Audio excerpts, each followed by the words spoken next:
I woke up in a billionaire's bed, and his entire family thinks I'm his fiancée. Nora Hayes never imagined a canceled flight would destroy her life. Or save it. One wrong keycard, one penthouse suite, one furious billionaire in a towel. And suddenly, she's trapped in a lie that could either ruin her forever or give her the second chance she's been desperately clawing for. This is the story of how a broke designer and a single dad hotel heir faked an engagement that fooled the world. But what happens when the cameras stop flashing and the lie starts feeling like the only truth that matters? Stay until the end. You won't believe how this turns out. And drop a comment with your city so I can see how far this story travels. The universe had a sick sense of humor, and Nora Hayes was the punchline. She stood in the lobby of the Whitmore Grand Hotel at 2:17 in the morning, mascara smudged under her eyes, her carry-on bag held together with duct tape, and her last shred of dignity hanging by a thread thinner than the coffee they'd served on her canceled flight. "I'm sorry, ma'am, but we don't have a reservation under that name." The front desk clerk smiled with the kind of polite sympathy that made Nora want to scream. "I booked it 3 weeks ago." Her voice cracked. She hated how desperate she sounded, but exhaustion had stripped away her ability to pretend. "Hayes? Nora Hayes. Room 412. The clerk's fingers flew across the keyboard, his expression shifting from apologetic to confused. "I see a cancellation here from 2 days ago." "I didn't cancel anything." "It says here the cancellation was confirmed via email." Nora's stomach dropped. She pulled out her phone with shaking hands, scrolling through her inbox with mounting horror. There it was, buried between spam and a passive-aggressive message from her ex-boss, a confirmation email she'd never opened. The booking site had changed their cancellation policy. She'd missed the deadline by 6 hours. This can't be happening. She pressed her palm against the marble counter, trying to steady herself. "I need a room. Any room. I have a presentation tomorrow morning at 9, and I've been awake for..." She checked her phone. 21 hours. "I wish I could help, but we're completely booked. There's a medical conference in town, and..." "Please." The word came out strangled. Nora hadn't cried in front of a stranger in years, but she was about to break that streak. "I'll take anything. A closet, a storage room. I'll sleep in the lobby." The clerk's expression softened. He glanced around, then leaned closer. "Look, technically I'm not supposed to do this, but..." He slid a key card across the counter. "Suite 4200.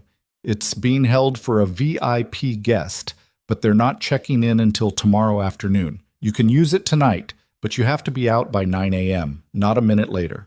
Nora grabbed the key card like it was a life preserver. "Thank you. Thank you so much."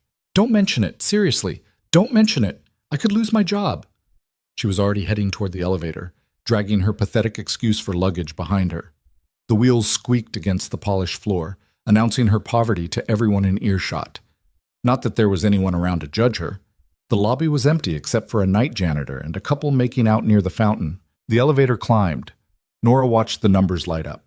10, 20, 30, 40, and tried not to think about the presentation she was supposed to give in less than 7 hours. The presentation that was supposed to save her career.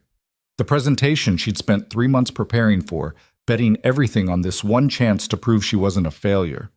The doors opened onto the 42nd floor, and Nora's breath caught. She'd stayed in nice hotels before, back when she had a real job, back when her design firm was actually making money instead of drowning in debt. But this was different. The hallway was wider than her entire apartment. Actual paintings hung on the walls, not prints. The carpet was so thick her suitcase wheels left tracks. Suite 4200 was at the end of the hall. Nora pressed the keycard against the reader, and the lock clicked open. "Holy shit," she whispered. Calling it a suite was like calling the ocean damp. The living room was bigger than most New York studios, with floor-to-ceiling windows that turned the Manhattan skyline into wallpaper. The furniture looked like it cost more than her car. There was a baby grand piano in the corner, for God's sake. Nora dropped her bag and walked through the space like she was touring a museum. Marble bathroom with a tub the size of a small pool. Kitchen with appliances she didn't know the names of. A bedroom with a bed so large it could sleep a family of 4. She should shower. She should prep for tomorrow. She should do a lot of things. Instead, she face-planted onto the bed and let out a sound that was half laugh, half sob. Maybe her luck was finally turning around. Nora woke up to someone screaming. No, not screaming, yelling. A man's voice, rough with anger and confusion, coming from somewhere close. Too close. She sat up so fast the room spun. Daylight poured through the massive windows, bright and accusing. Her phone said 7:43 a.m. She'd slept through her alarm. She'd slept through 3 alarms. Who the hell are you? Nora's head snapped toward the doorway. A man stood there, tall, broad-shouldered, wearing nothing but a towel wrapped around his waist, and an expression that could melt steel. Water dripped from his dark hair onto shoulders that looked like they'd been carved by someone who took their job very seriously. He had the kind of face that belonged on magazine covers, sharp jawline, intense dark eyes, the suggestion of stubble that somehow looked intentional. He was also furious. I said, "Who the hell are you and what are you doing in my suite?" Nora's brain, still foggy with sleep, struggled to process the situation. She looked down at herself, still fully clothed in yesterday's wrinkled jeans and t-shirt, thank God, then back at the half-naked stranger who was apparently not a stranger at all. "Your suite?" The words came out like a squeak. "My suite, my hotel. And you have exactly 10 seconds to explain why you're in my bed before I call security." Nora scrambled off the mattress, nearly tripping over her own feet. "There's been a mistake. The front desk, they gave me a key card. I wasn't supposed to—" "A key card to the penthouse level?" His eyes narrowed. "Do I look stupid to you?" "Huh? No. I mean, I didn't know it was the penthouse. I thought it was just a regular room. They said the guest wasn't checking in until this afternoon, and I just needed somewhere to sleep for a few hours because my flight got canceled and my reservation was canceled and—" She was rambling. She needed to stop rambling. The man crossed his arms over his bare chest, somehow looking more intimidating despite wearing nothing but terry cloth. "Let me get this straight. You broke into my suite because your flight got canceled." "I didn't break in. They gave me a key. A key to my private residence that you used to sleep in my bed." His voice was cold enough to cause frostbite. "You know what that sounds like?" Nora's face burned. "I swear I'm not—" "Whatever you think I am. I'm not some stalker or thief or— Look, you can check my bag. I haven't touched anything. I just slept here. That's it." He studied her for a long moment, his gaze moving from her tangled hair to her wrinkled clothes to her duct-taped suitcase with an expression that made her feel about 2 inches tall. "What's your name?" "Nora Hayes." "Well, Nora Hayes, you picked the wrong room to crash in."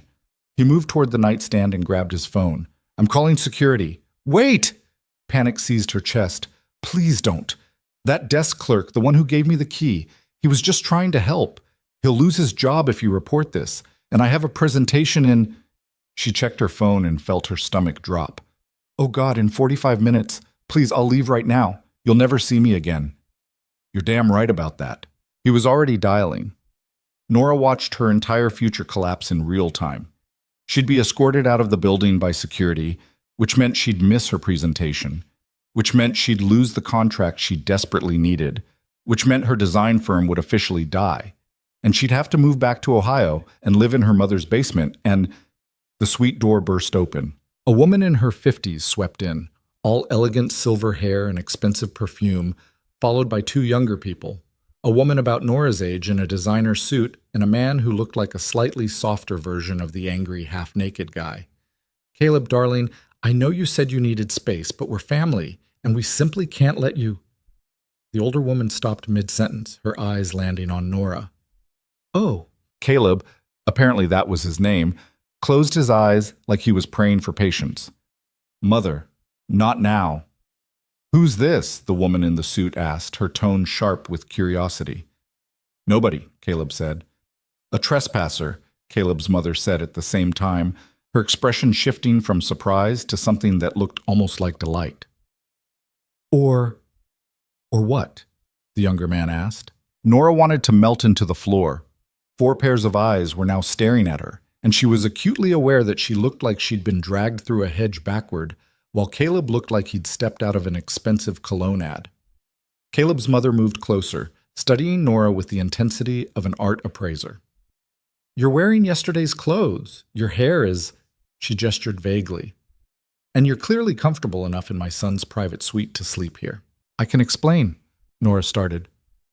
I'm sure you can, dear. The woman's smile was knowing.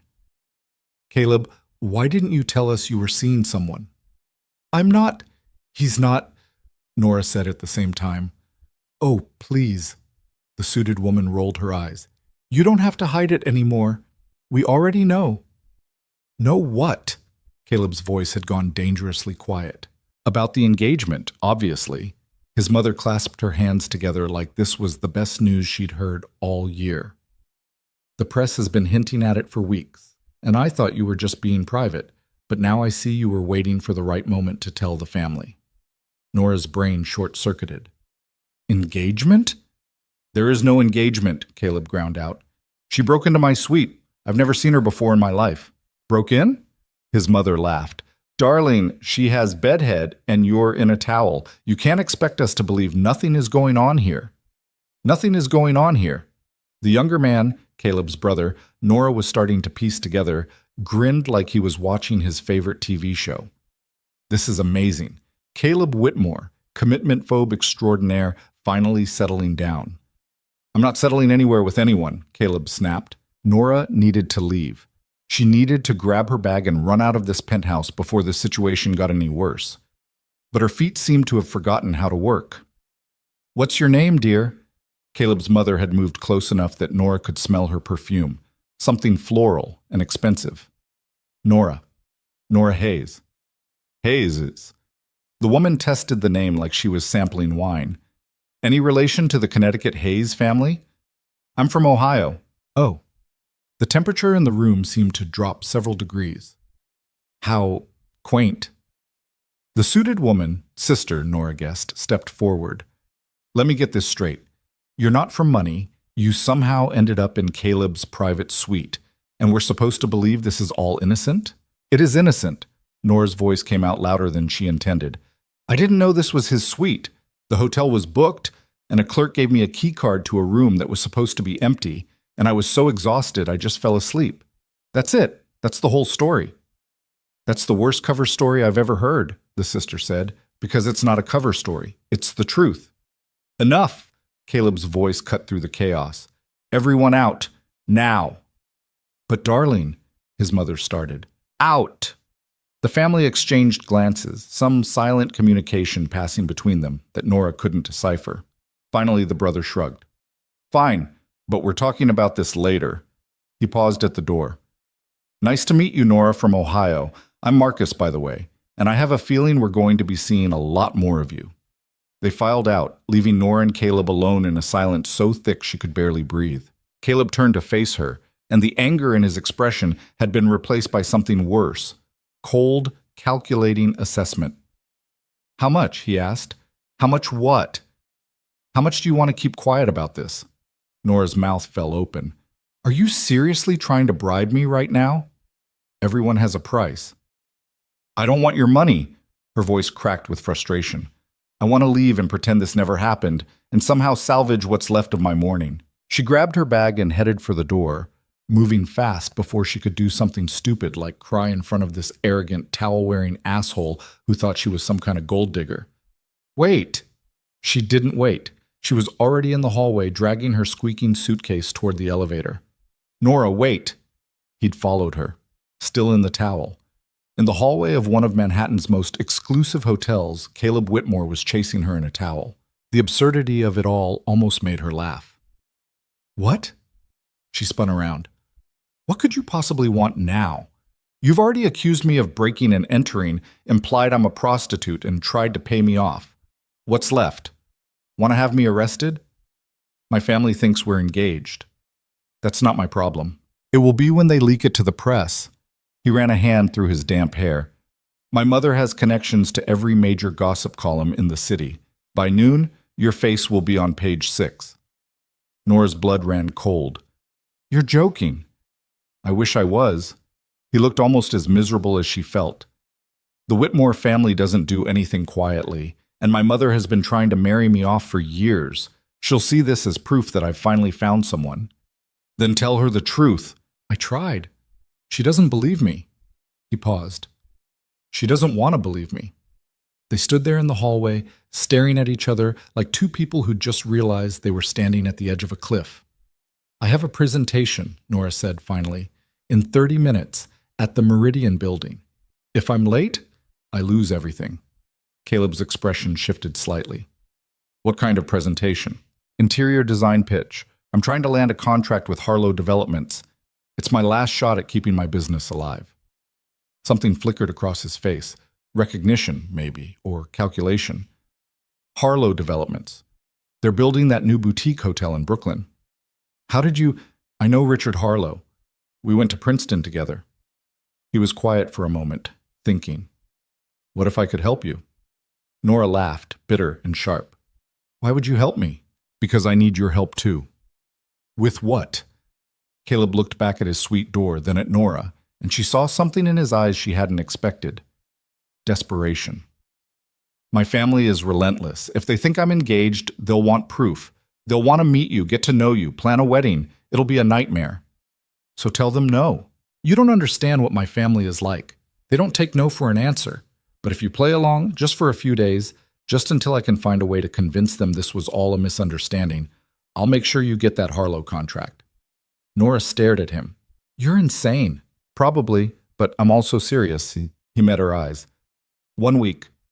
You pretend to be my fiancé for 1 week, and I'll personally recommend you to Richard. He trusts my judgment on design.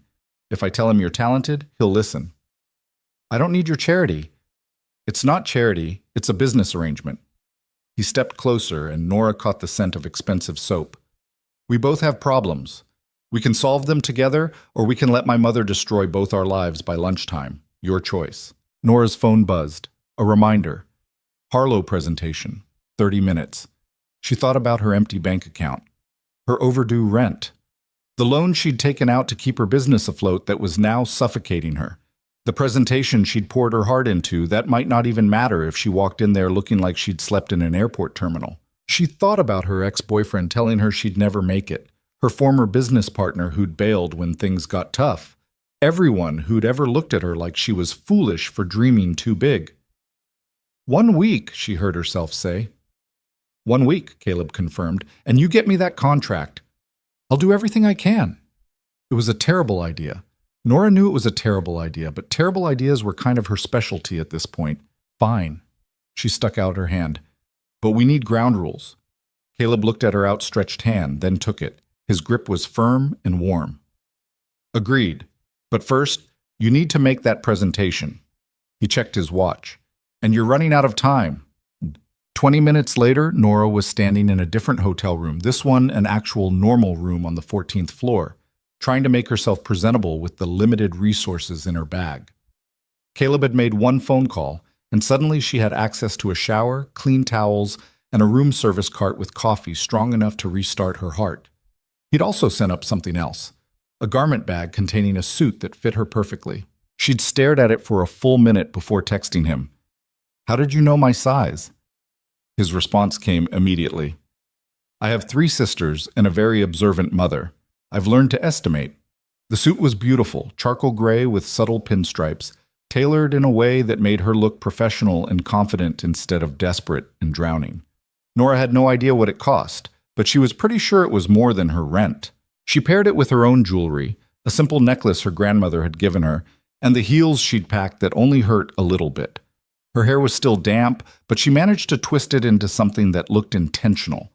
Makeup from her travel bag covered the worst of the dark circles. When she looked in the mirror, she saw someone who belonged in a Harlow boardroom. Her phone buzzed. Car is waiting downstairs. Driver knows where to take you. Good luck. Nora grabbed her portfolio and headed for the elevator, her heart hammering. The car was a sleek black sedan, and the driver treated her like she was actually important. The ride to the Meridian building took 12 minutes, and Nora spent every second reviewing her pitch in her head. She'd based her design proposal on the idea that hotels should feel like homes, not museums. Warm colors, comfortable furniture, spaces that invited people to stay instead of just pass through. It was personal for her. She'd grown up in a house that never quite felt stable, and she'd spent her career trying to create spaces where people could feel safe. The Harlow Developments lobby was all glass and steel, aggressively modern in a way that made Nora's aesthetic sensibilities itch. She announced herself at the front desk, and an assistant led her to a conference room on the 20th floor. Richard Harlow was exactly what she'd expected. Mid-50s, expensive suit, the kind of handshake that felt like a test. Two other people sat at the table. A woman in her 30s who introduced herself as the project manager, and a younger man who didn't bother introducing himself at all. Ms. Hayes. Harlow's smile was polite but distant. We've been looking forward to your presentation, though I have to admit we've already seen proposals from some very established firms. Translation: why should we waste our time with you? Nora set up her portfolio on the table, her hands steady despite the nerves eating her alive. I appreciate the opportunity, she said. I know I'm competing against bigger names with bigger budgets, but I think that's exactly why you should consider what I'm offering. She launched into her pitch, walking them through her vision for the Brooklyn Hotel. She'd created 3 different design concepts, each one focused on making guests feel like they belonged instead of just tolerated. She talked about the psychology of color, the importance of natural light, the way furniture arrangement could make a space feel expansive or intimate. She was good at this part. This was the part where she forgot to be nervous, where her passion for the work drowned out everything else. Harlow listened, his expression unreadable. The project manager took notes. The younger man looked bored. When Nora finished, there was a beat of silence that felt like it lasted a year. Interesting, Harlow said finally. Very residential. That's the point, Nora replied. Hotels are temporary, but they don't have to feel that way. People remember how a place made them feel, not just how it looked. And you think you can execute this vision on our timeline and budget? I know I can. Harlow exchanged glances with the project manager. We'll need to discuss this internally. We have 2 other presentations this afternoon, and we're hoping to make a decision by end of week. It wasn't a yes, but it wasn't a no. Nora packed up her materials, shook hands, and walked out of that conference room with her head high and her knees shaking. She made it to the elevator before pulling out her phone. The screen was full of notifications, messages from numbers she didn't recognize, emails with subject lines like, Whitmore engagement? And who is Nora Hayes? 3 missed calls from her mother. A text from her former business partner that just said, WTF is happening. With trembling fingers, Nora opened her browser and searched her own name. The results made her stomach drop. Caleb Whitmore's mystery woman. Who is Nora Hayes? Whitmore Hotel Air spotted with unidentified woman in private suite. Sources confirm. Caleb Whitmore engaged to unknown designer. There were photos. Someone had caught them in the hallway. Caleb in his towel, Nora in her wrinkled clothes, standing close enough that it looked intimate instead of confrontational. Another photo showed her getting into the car he'd sent, looking polished and sophisticated in the suit he'd provided. The narrative was already written. Mysterious woman, secret relationship, whirlwind engagement. Her phone rang. Caleb. I'm guessing you've seen the news, he said without preamble. How did they? Hotel staff. Probably someone who saw us in the hallway and sold the story. He sounded more resigned than angry.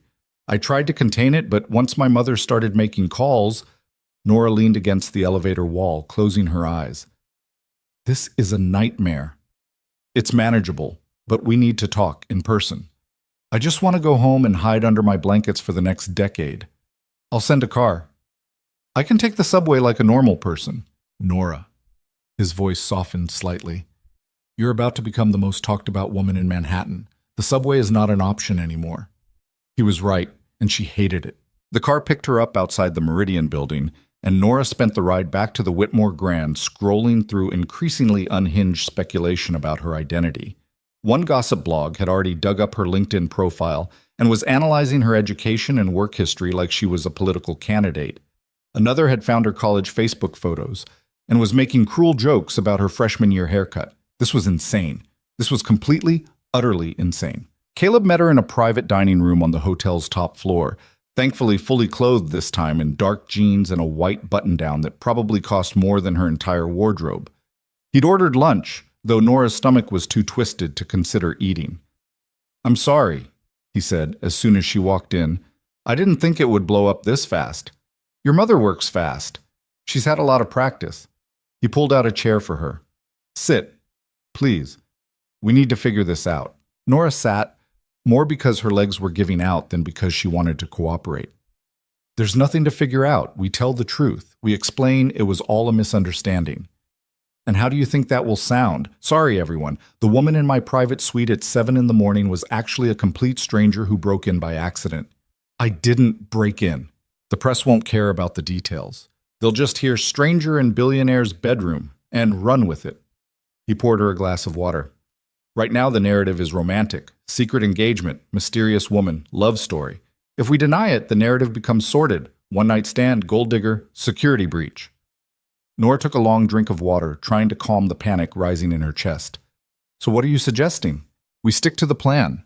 1 week of pretending to be engaged. By then, the initial frenzy will have died down. We can announce we realized we rushed into things and decided to take a step back. Mutual decision, still friends, respect each other's privacy. And you think people will just accept that? They'll move on to the next scandal. They always do. He leaned forward, his expression serious. But if we try to deny it now while everyone is watching, it'll only make things worse. The press will dig into your life, into mine, looking for the real story. Nora thought about the presentation she'd just given, how she'd felt confident and professional for the first time in months. If the press started digging, they'd find her failed business, her debt, her eviction notice from 2 months ago that she'd barely avoided. They'd paint her as exactly what Caleb's family probably already thought she was, a nobody trying to claw her way into money. 1 week, she said quietly. 1 week, Caleb confirmed. What do I have to do? He pulled out his phone and showed her his calendar. Family dinner tomorrow night. My mother will want to formally welcome you. Then there's a charity gala on Thursday. Black tie, lots of press, a few casual family gatherings over the weekend. Nora's head spun. I don't have clothes for any of that. I'll take care of it. I can't let you... Nora, he cut her off gently. You're doing me a massive favor. The least I can do is make sure you have the right wardrobe. Besides, my family will expect my fiancé to look a certain way. The word fiancé made her skin crawl. This was so far beyond anything she'd ever imagined happening to her. What about the contract? She asked. Harlow Developments. I'll call Richard this afternoon. I can't guarantee he'll choose your proposal, but I can make sure he gives it serious consideration. It was more than she'd had this morning, more than she'd had in months, if she was being honest. Okay. She took a deep breath. What's our story? How did we meet? How long have we been dating? When did you propose? Caleb smiled slightly, the first real smile she'd seen from him. Good questions. Let's figure that out. They spent the next hour building a fake relationship, crafting lies that would hold up under scrutiny. They'd met 3 months ago at a design conference. Nora had been presenting, and Caleb had been impressed by her work. They'd started talking, discovered shared interests in architecture and art. The relationship had been private because they both valued their independence. The proposal had happened last weekend during a quiet dinner at an Italian restaurant neither of them had actually been to. Nora repeated the story until she could recite it without thinking, until it almost started to feel real. What about your family? Caleb asked. They'll probably be contacted by reporters. Nora's chest tightened. My mom lives in Ohio. She doesn't exactly... We're not close. Any siblings? Only child. My dad died when I was 12. It's just been me and my mom, and we don't really talk much anymore. She saw something shift in Caleb's expression. Sympathy, maybe, or understanding. My family is the opposite, he said. Too many people, too many opinions, too much involvement in every aspect of my life. My mother thinks she's being helpful. My siblings think everything is a joke, and my father... He stopped. My father built this empire from nothing, and he expects all of us to maintain it perfectly. Is he going to be at this dinner tomorrow? No, he's in Singapore on business, which is probably good. He's even harder to convince than my mother. They sat in silence for a moment, two strangers who'd accidentally tangled their lives together in the most absurd way possible. I have a son, Caleb said suddenly. Nora blinked. What? Max. He's 4. His mother died 2 years ago. Cancer. It's just been the two of us since then, with help from nannies and my family, but he's the most important thing in my life. I didn't know. I'm sorry. It wasn't public. We kept it quiet, for his sake. Caleb's expression softened in a way that made him look younger, more vulnerable. He'll be at the family dinner. I wanted you to know before you met him. Nora felt something crack in her chest. This wasn't just some rich guy trying to avoid his pushy family. This was a single father trying to protect his kid. "What do I call you?" she asked. "In public, I mean." "Caleb is fine." "And you call me Nora." "Nora." He tested it, like he was trying it on. "It suits you." Her phone buzzed. An email notification. She glanced at the screen and felt her heart stop. It was from Richard Harlow's office. With shaking hands, she opened it. "Dear Ms. Hayes, thank you for your presentation this morning. After discussing your proposal with our team, we've decided to move forward with a second meeting next week. We'd like to discuss budget specifications and timeline in more detail. Please confirm your availability. Best regards, Richard Harlow." Nora read it 3 times to make sure she wasn't hallucinating. "Good news?" Caleb asked. "They want a second meeting." She looked up at him, something like hope flickering in her chest. "They actually want a second meeting." "Of course they do. Your proposal was probably the best thing they saw all day." "You haven't even seen my proposal. I don't need to. You care about what you do. That comes through in the work." He stood, extending his hand. "Deal? 1 week of being engaged and then we both go back to our regular lives?" Nora took his hand. His grip was steady, confident. "Deal." She had no idea what she was agreeing to, no idea how badly this could all blow up in her face. But for the first time in a long time, Nora Hayes felt like maybe, just maybe, she was exactly where she was supposed to be. Even if where she was supposed to be was fake engaged to a billionaire she'd met 12 hours ago. The universe had a sick sense of humor, but maybe this time the joke was actually in her favor. The stylist arrived at Nora's apartment the next morning with enough garment bags to outfit a small army. Nora stood in her cramped living room, really more of a studio with delusions of grandeur, and watched 3 impeccably dressed women transform her space into a makeshift boutique. Racks of clothes appeared, shoeboxes stacked up against her thrift store coffee table, a makeup case that looked like it cost more than her rent. "Mr. Whitmore sent us," the lead stylist said, a sharp-featured woman named Vivian, who spoke with the clipped efficiency of someone whose time was very expensive. "We have the family dinner tonight, the gala Thursday, and several casual options for the weekend events." "This is too much," Nora said. Vivian gave her a look that suggested she'd heard that before and didn't care. "Mr. Whitmore was very specific about his requirements. You need to look like you belong." The words stung more than they should have.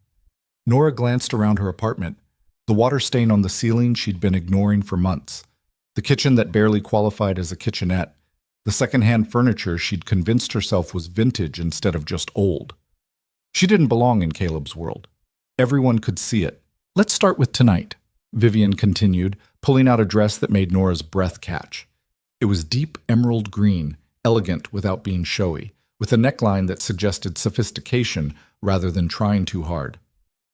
The Whitmore family dinners are formal, but not black tie.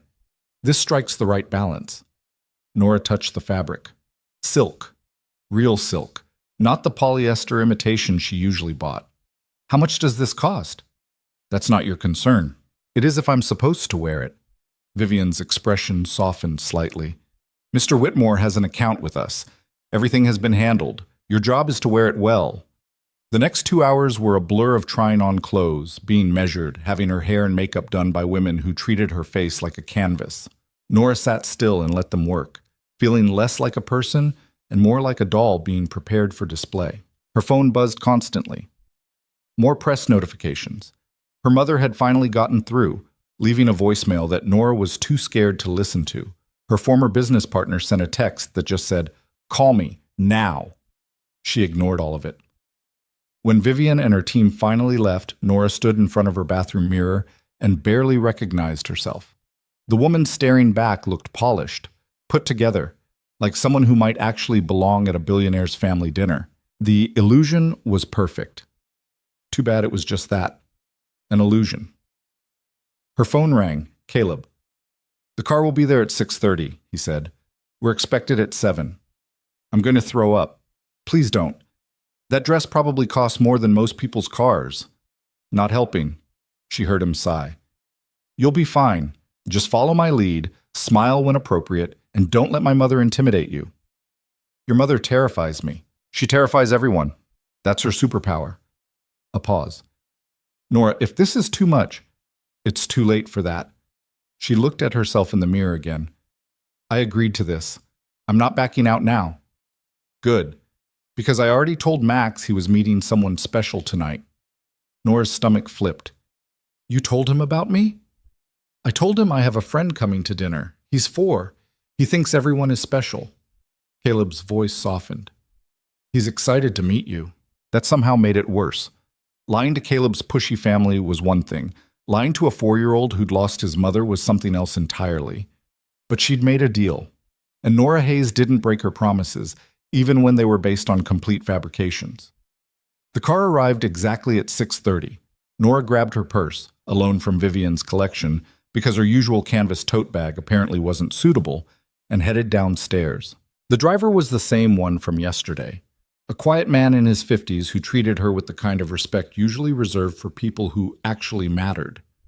Miss Hayes, he said, opening the door. You look lovely this evening. Thank you.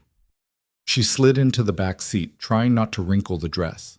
The drive to the Whitmore estate took 40 minutes, heading north out of Manhattan into Westchester County. Nora watched the city give way to suburbs, then to genuine countryside. Rolling hills, old trees, properties that probably had names instead of just addresses. When they turned onto a private drive, Nora's heart started hammering. The house, calling it a house felt like calling the ocean a puddle, sprawled across the landscape like something out of a period drama. Stone facade, actual turrets, windows that probably numbered in the hundreds, gardens that looked professionally maintained, a fountain in the circular driveway that featured sculptures of horses. Holy shit, Nora whispered. The driver caught her eye in the rearview mirror and smiled slightly. Caleb was waiting at the entrance, wearing a dark suit that made him look even more intimidating than usual. But when he saw her get out of the car, something in his expression shifted. You look beautiful, he said. Vivian's handiwork. I don't think that's giving yourself enough credit. He offered his arm. Ready? Absolutely not. Perfect. Neither am I. They walked up the steps together, and Nora tried not to think about the fact that she was about to have dinner with people who probably had more money in their couch cushions than she'd made in her entire life. The front door opened before they reached it. A woman in her 30s stood there, not a maid, Nora realized, but someone who clearly belonged to the family. She had Caleb's dark eyes but softer features, and she was holding the hand of a small boy with messy brown hair and a gap-toothed smile. You must be Nora, the woman said warmly. I'm Elaine, the reasonable sister, and this is Max. The little boy looked up at Nora with the kind of open curiosity only children possessed. Are you my daddy's friend? Nora's throat tightened. I am. Do you like dinosaurs? Yes? Good. I have 17 dinosaurs. I can show you after dinner. Max, Caleb said gently. Let Nora get inside first. They entered a foyer that could have swallowed Nora's entire apartment. Crystal chandelier, marble floors, a staircase that belonged in a movie. Nora concentrated on not tripping in her borrowed heels. Voices drifted from somewhere deeper in the house.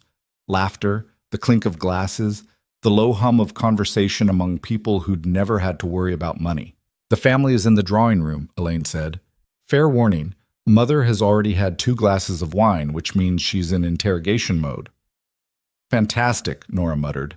Caleb's hand found the small of her back, warm, steadying.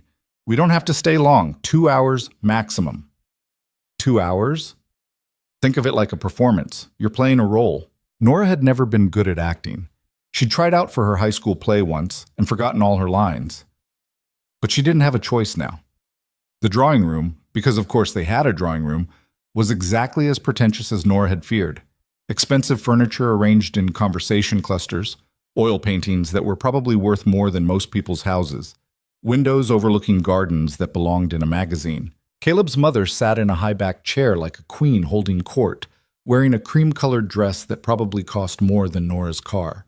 Marcus, the brother Nora had met yesterday, lounged on a sofa with a drink.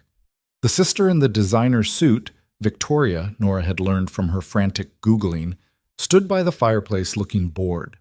Everyone stopped talking when Nora and Caleb walked in. There she is, Caleb's mother said, standing with the kind of grace that came from decades of practice. Nora, darling, come here and let me look at you properly. Nora approached, acutely aware of every eye on her. The older woman studied her like a painting being authenticated, taking in every detail. Much better than yesterday, she said finally. Proper clothing makes such a difference. Mother, Caleb said, a warning in his tone. I'm simply making an observation. She turned to Nora with a smile that didn't quite reach her eyes. I'm Catherine Whitmore. You may call me Catherine. We'll save Mother for after the wedding. Nora's brain stuttered. Thank you. Sit. Tell us about yourself. Caleb has been frustratingly vague about how you two met. They'd rehearsed this. Nora sat on the sofa, Caleb beside her, close enough that their legs touched. She launched into the story they'd crafted, the design conference, the shared interest in architecture, the quiet relationship that had grown over 3 months. Catherine listened with the intensity of a prosecutor examining a witness. Marcus looked amused. Victoria looked skeptical. Elaine looked sympathetic. And your family? Catherine asked. What do they do? My mother works in hospital administration in Ohio. My father passed away when I was 12. I'm sorry for your loss. Catherine's expression didn't change. Any siblings? No, just me. Education? I went to Ohio State, majored in interior design. Nora saw Victoria's expression shift slightly. Not quite a sneer, but close. Ohio State wasn't Princeton. It wasn't even close. And your business, Catherine continued. Caleb mentioned you have your own design firm. I do. Small projects, mostly residential. I'm trying to break into commercial work. Trying, Victoria repeated. So you haven't actually succeeded yet. Victoria, Caleb said sharply. I'm just asking questions. If she's going to be part of this family, she is part of this family. Caleb cut her off. That's not up for debate. The room went silent. Nora felt the weight of everyone's attention shift, the dynamic changing in some way she didn't fully understand. Max, who'd been sitting quietly with Elaine, slid off the sofa and walked over to Nora. Do you want to see my dinosaurs now? Nora looked at the little boy, this sweet kid who had no idea he was in the middle of a performance, and felt her heart crack. I would love to, she said softly. Max, dinner is in 20 minutes, Catherine said. I'll bring her back, Max insisted, grabbing Nora's hand with complete confidence that she would follow. Nora glanced at Caleb, who nodded. She let Max lead her out of the drawing room, grateful for the escape. They went upstairs to a bedroom that was bigger than Nora's entire apartment. Toys covered every surface, not just dinosaurs, but trucks, building blocks, stuffed animals, books stacked in precarious towers. It looked like a normal kid's room, despite being inside a mansion. Max pulled out a plastic bin and started arranging his dinosaur collection on the floor with serious concentration. This is a T-Rex. He's the strongest. And this is a Triceratops. She's my favorite because she has 3 horns. Nora sat on the floor in her expensive dress, not caring if she wrinkled it. She's beautiful. My mommy gave her to me, Max said quietly, before she went to heaven. Nora's throat closed up. Your daddy told me about your mommy. I bet she was wonderful. She was the best. Max made the Triceratops walk across the carpet. Daddy says I look like her, but I have his nose. You have a great nose, Max giggled. Then he looked up at Nora with those serious dark eyes. Are you going to be my new mommy? The question hit Nora like a physical blow. She opened her mouth, closed it, had no idea what to say. Max, because if you are, that's okay. Daddy said he would never replace Mommy, but maybe you could just be an extra person who loves me. Nora felt tears burn behind her eyes. This was wrong. This whole thing was wrong. She was lying to this sweet child who'd already lost so much. I care about your daddy very much, she said carefully, and I think you're pretty amazing too. It wasn't an answer, but it was the best she could do. Max seemed satisfied. He went back to his dinosaurs, creating some elaborate story about them having a party. Nora sat with him, half listening, mostly trying to control the guilt eating through her chest. A knock on the door. Caleb stood there, watching them. Dinner's ready, he said softly. Max jumped up. Can Nora sit next to me? I think that can be arranged. They went downstairs together, Max holding Nora's hand like they'd known each other forever. The dining room was exactly as excessive as Nora had expected. A table that could seat 20 actual candelabras, china that probably cost more than her college tuition. The meal was an exercise in endurance. Catherine asked increasingly pointed questions about Nora's background, her business, her plans for the future. Victoria made subtle digs disguised as compliments. Marcus seemed content to watch the show while drinking wine. Elaine tried to redirect conversations whenever they got too hostile. Caleb sat beside Nora, his hand occasionally finding hers under the table, brief touches that felt like lifelines. "So, when's the wedding?" Marcus asked over dessert, grinning like he was enjoying this. "We haven't set a date," Caleb said. "Why not?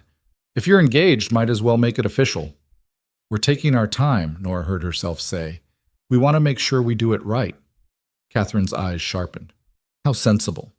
Though I hope you're not planning one of those drawn-out engagements. A year is more than sufficient." A year. Nora's mind reeled. They were supposed to end this in a week. "We'll see," Caleb said vaguely. After dinner, Catherine insisted on showing Nora the gardens, which meant she wanted to talk to Nora alone. They walked through paths lined with perfectly manicured hedges, the evening air cool against Nora's skin. Catherine didn't speak for a long moment, just walked with the posture of someone who owned everything around her. "You're not what I expected," she said finally. "I'm sorry to disappoint you." "I didn't say you disappointed me. I said you're not what I expected." Catherine stopped by a fountain. Caleb has always been careful. After Rebecca died, he shut down, focused entirely on Max and the business. I'd resigned myself to him never opening up to anyone again. Nora didn't know what to say. The lies felt heavier out here, without Caleb beside her. "Then suddenly you appear," Catherine continued. "No warning, no gradual introduction, just there in his private suite, looking like you'd spent the night. It wasn't—" "I know what my son told me. I also know when he's hiding something." Catherine turned to face her, and Nora saw something unexpected in her expression. Worry. "If you're using him, if this is some scheme to get money or access or whatever it is you actually want, I will destroy you. Not because I'm cruel, but because I will protect my son and my grandson at any cost." The threat was delivered calmly, almost kindly, which somehow made it more terrifying. "I'm not using him," Nora said, and it was the truth. She wasn't using Caleb. They were using each other. "Then what are you doing?" Nora met Catherine's eyes. "I'm trying to survive, same as everyone else." Something flickered across Catherine's face. Respect, maybe, or recognition. "Honesty. How refreshing." She started walking again. "You're not from our world, Nora. That's obvious to anyone paying attention. But maybe that's not a bad thing. This family could use someone who doesn't care about appearances." "I care about appearances," Nora said. "I just can't afford them." Catherine laughed. An actual, genuine laugh. "I think I might like you after all." They walked back to the house in silence, but it felt less hostile than before. Like maybe Nora had passed some kind of test she hadn't known she was taking. The rest of the evening passed in a blur of small talk and subtle family dynamics Nora couldn't fully parse. Max made her promise to visit again soon. Elaine whispered that she'd done well.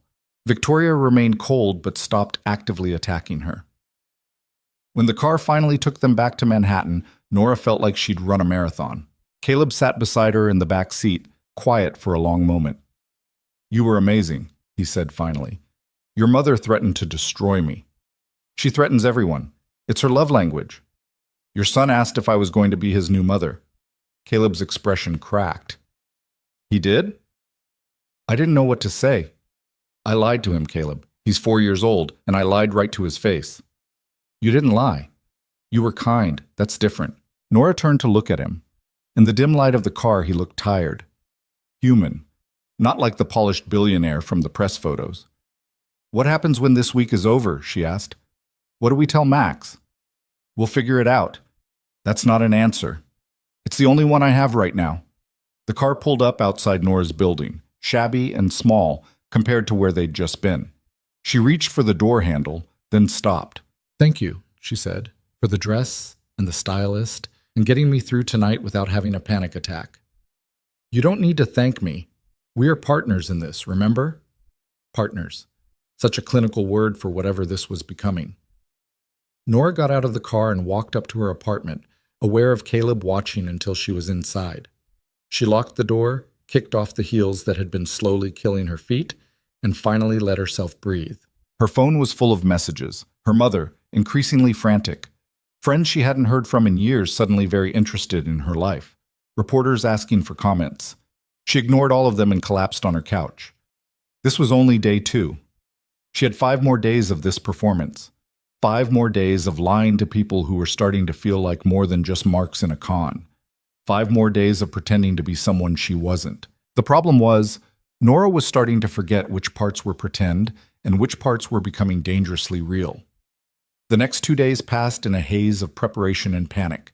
Vivienne returned with more clothes, more accessories, more instructions on how to behave at the gala. Nora met with Richard Harlow for the second time and somehow managed to hold her own in negotiations despite her brain being split between her real life and her fake engagement. The contract was close, so close she could taste it, but the gala loomed like a storm on the horizon. Thursday arrived too quickly.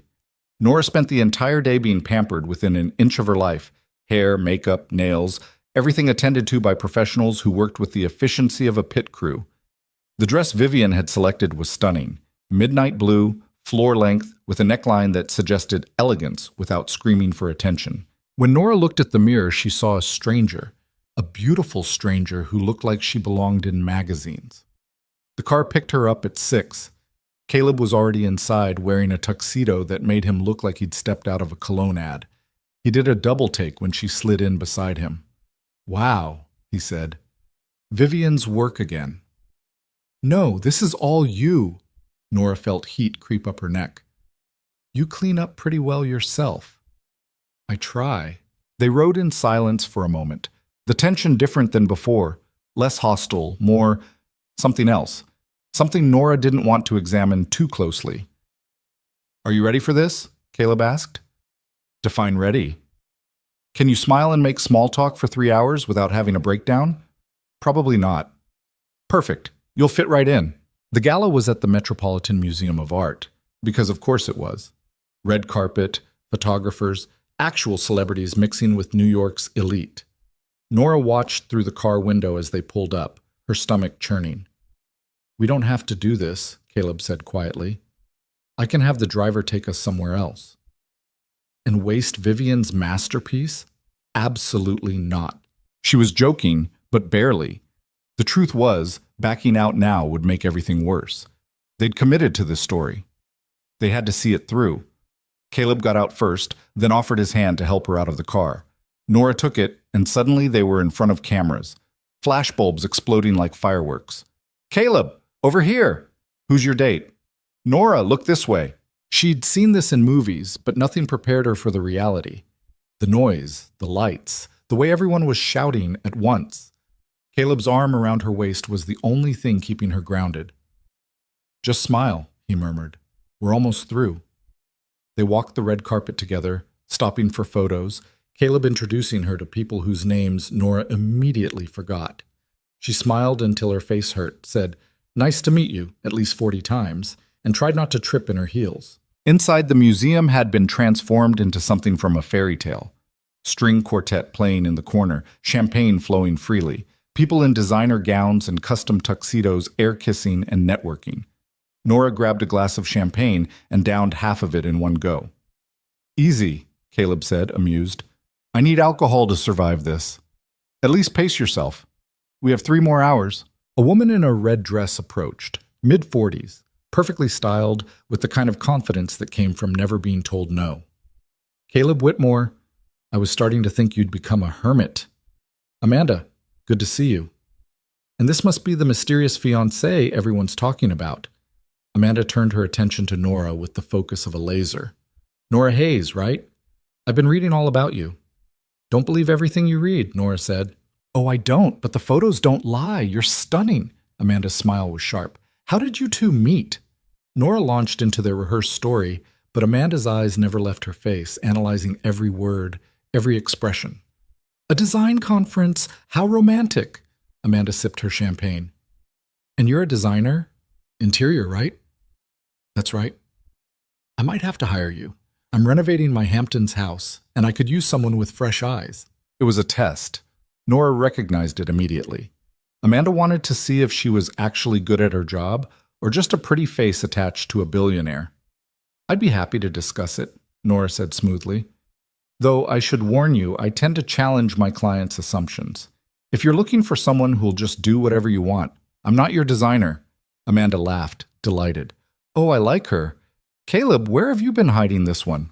More people approached, drawn by Caleb's presence and curiosity about Nora. She fielded questions, made conversation, pretended to be comfortable in a world where the champagne cost more than her monthly grocery budget.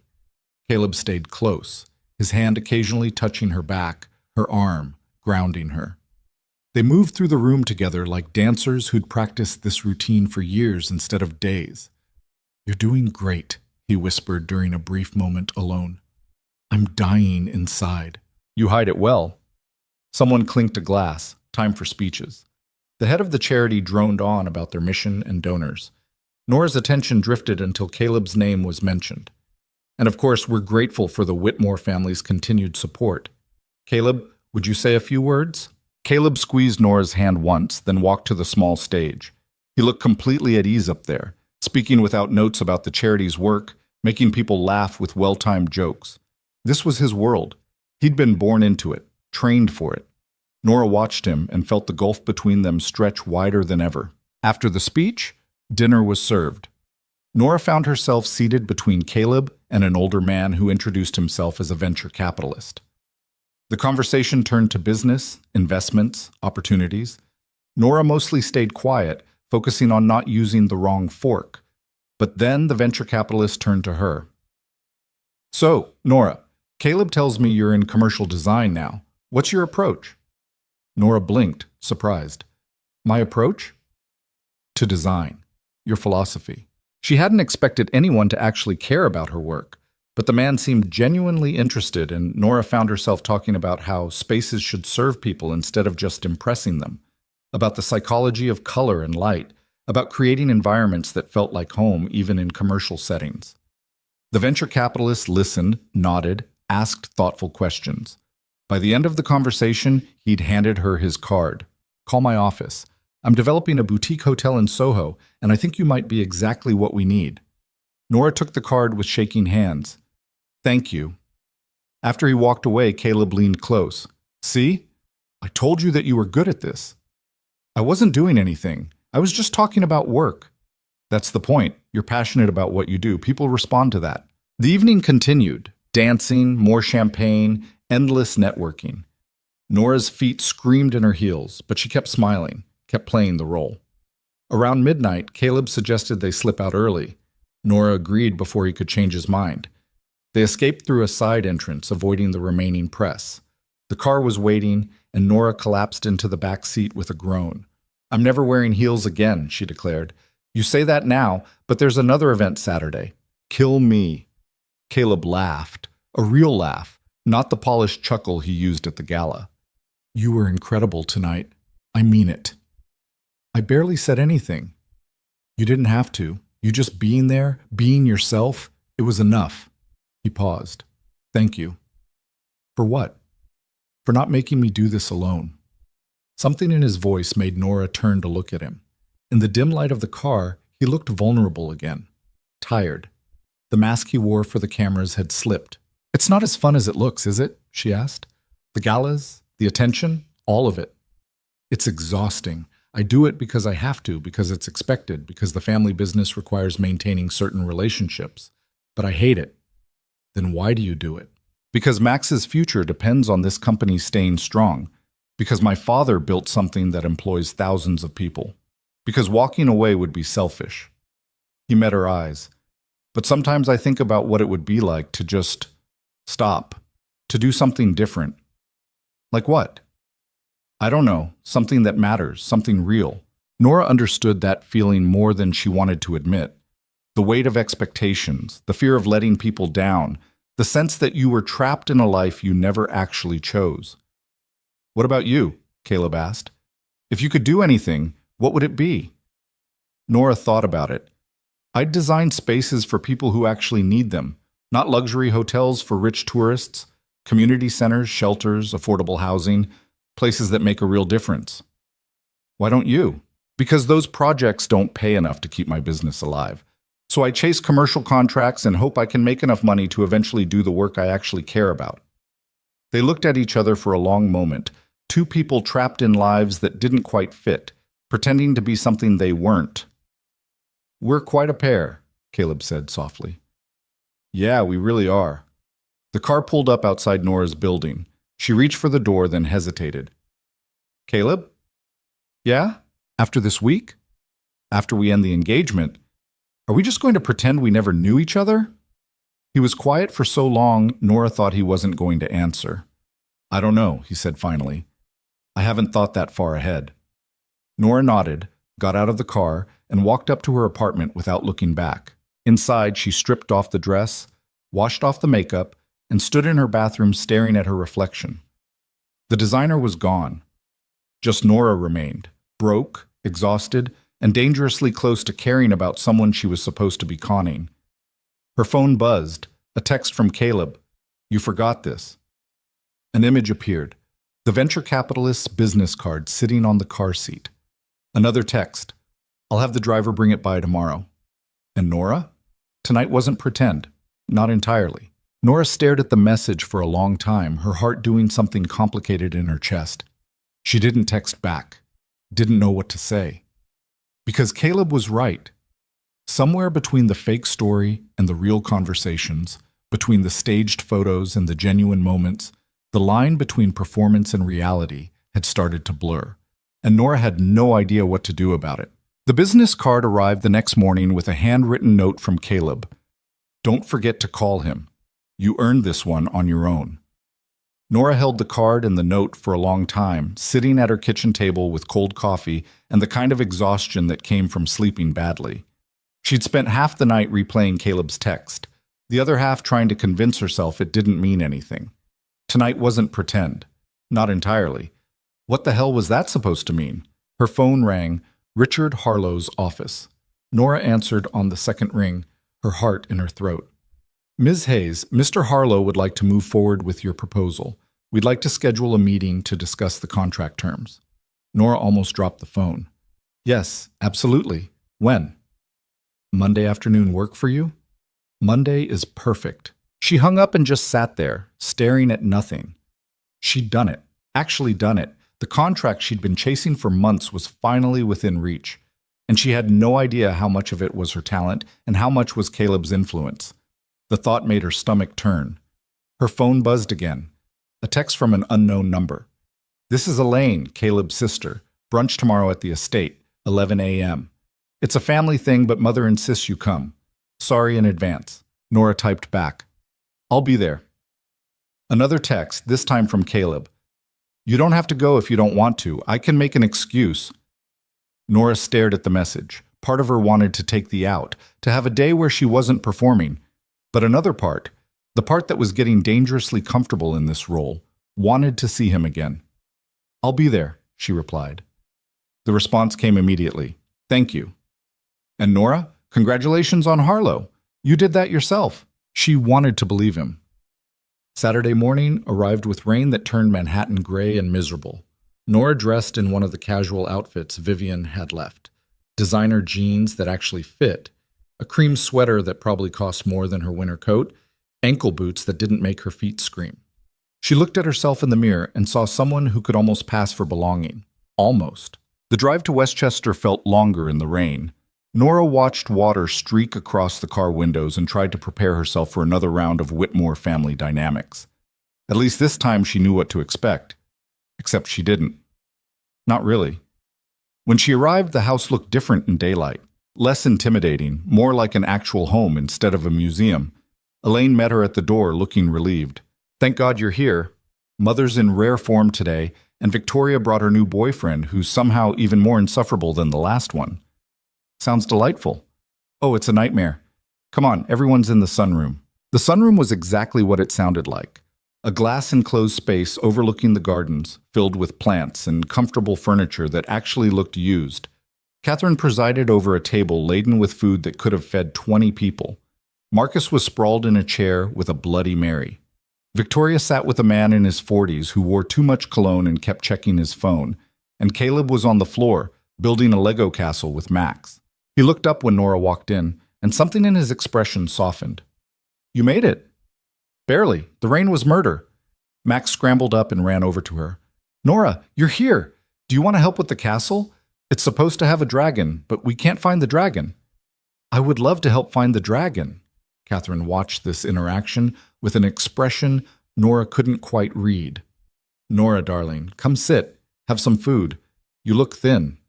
"I'm fine, thank you." "Nonsense. Marcus, get her a plate."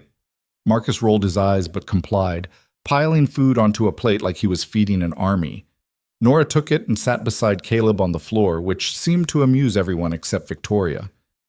"You're sitting on the floor," Victoria said, "in designer jeans." "They're just jeans." "Those jeans cost $1,800. Nora choked on nothing. "What?" "Vivian doesn't do cheap," Caleb murmured. "Sorry, I should have warned you." Nora looked down at the jeans she'd been treating like normal clothes and felt slightly sick. $1,800. She'd never owned anything that cost that much in her life. "Found it!" Max held up a plastic dragon triumphantly. He was under the couch. The rest of the morning passed in a strange blur of normal and surreal. They built the Lego castle. They ate brunch that included actual caviar, which Nora tried and immediately decided she hated. They played a board game that Max won by cheating in the most obvious way possible, and everyone let him because he was 4 and adorable. Victoria's boyfriend, Preston, apparently, spent most of the time bragging about his hedge fund and looking at Nora like she was a curiosity in a museum. Marcus got progressively drunker and funnier. Catherine watched everything with the sharp attention of someone conducting an experiment. Around 2 in the afternoon, Max started getting cranky. Caleb scooped him up. "Nap time, buddy." "I'm not tired," Max protested, even as he yawned. "Sure you're not. Come on." Caleb carried him out of the room, and Nora suddenly felt exposed without him there as a buffer. "So," Preston said, leaning forward with the confidence of someone who'd never been told to shut up. "Interior design, that's like picking out curtains and stuff?" Nora counted to 5 before responding. "It's about creating functional spaces that serve the people who use them. But yes, sometimes that involves curtains." "Must be nice, having a hobby that makes you feel productive." "It's not a hobby. It's my career." "Right, but I mean, now that you're marrying Caleb, you don't really need to work, do you?" The room went very quiet. Nora felt everyone's attention shift to her, waiting to see how she'd respond. "I work because I like working," she said carefully. "The fact that I'm engaged doesn't change that." "But wouldn't it be easier to just—" "Preston," Victoria's voice was sharp. "Drop it." He held up his hands. "I'm just saying, if I had access to Whitmore money, I wouldn't be stressing about some little design business." Marcus laughed, bitter and sharp. "Yeah, because you're already trying to get access to Whitmore money through my sister."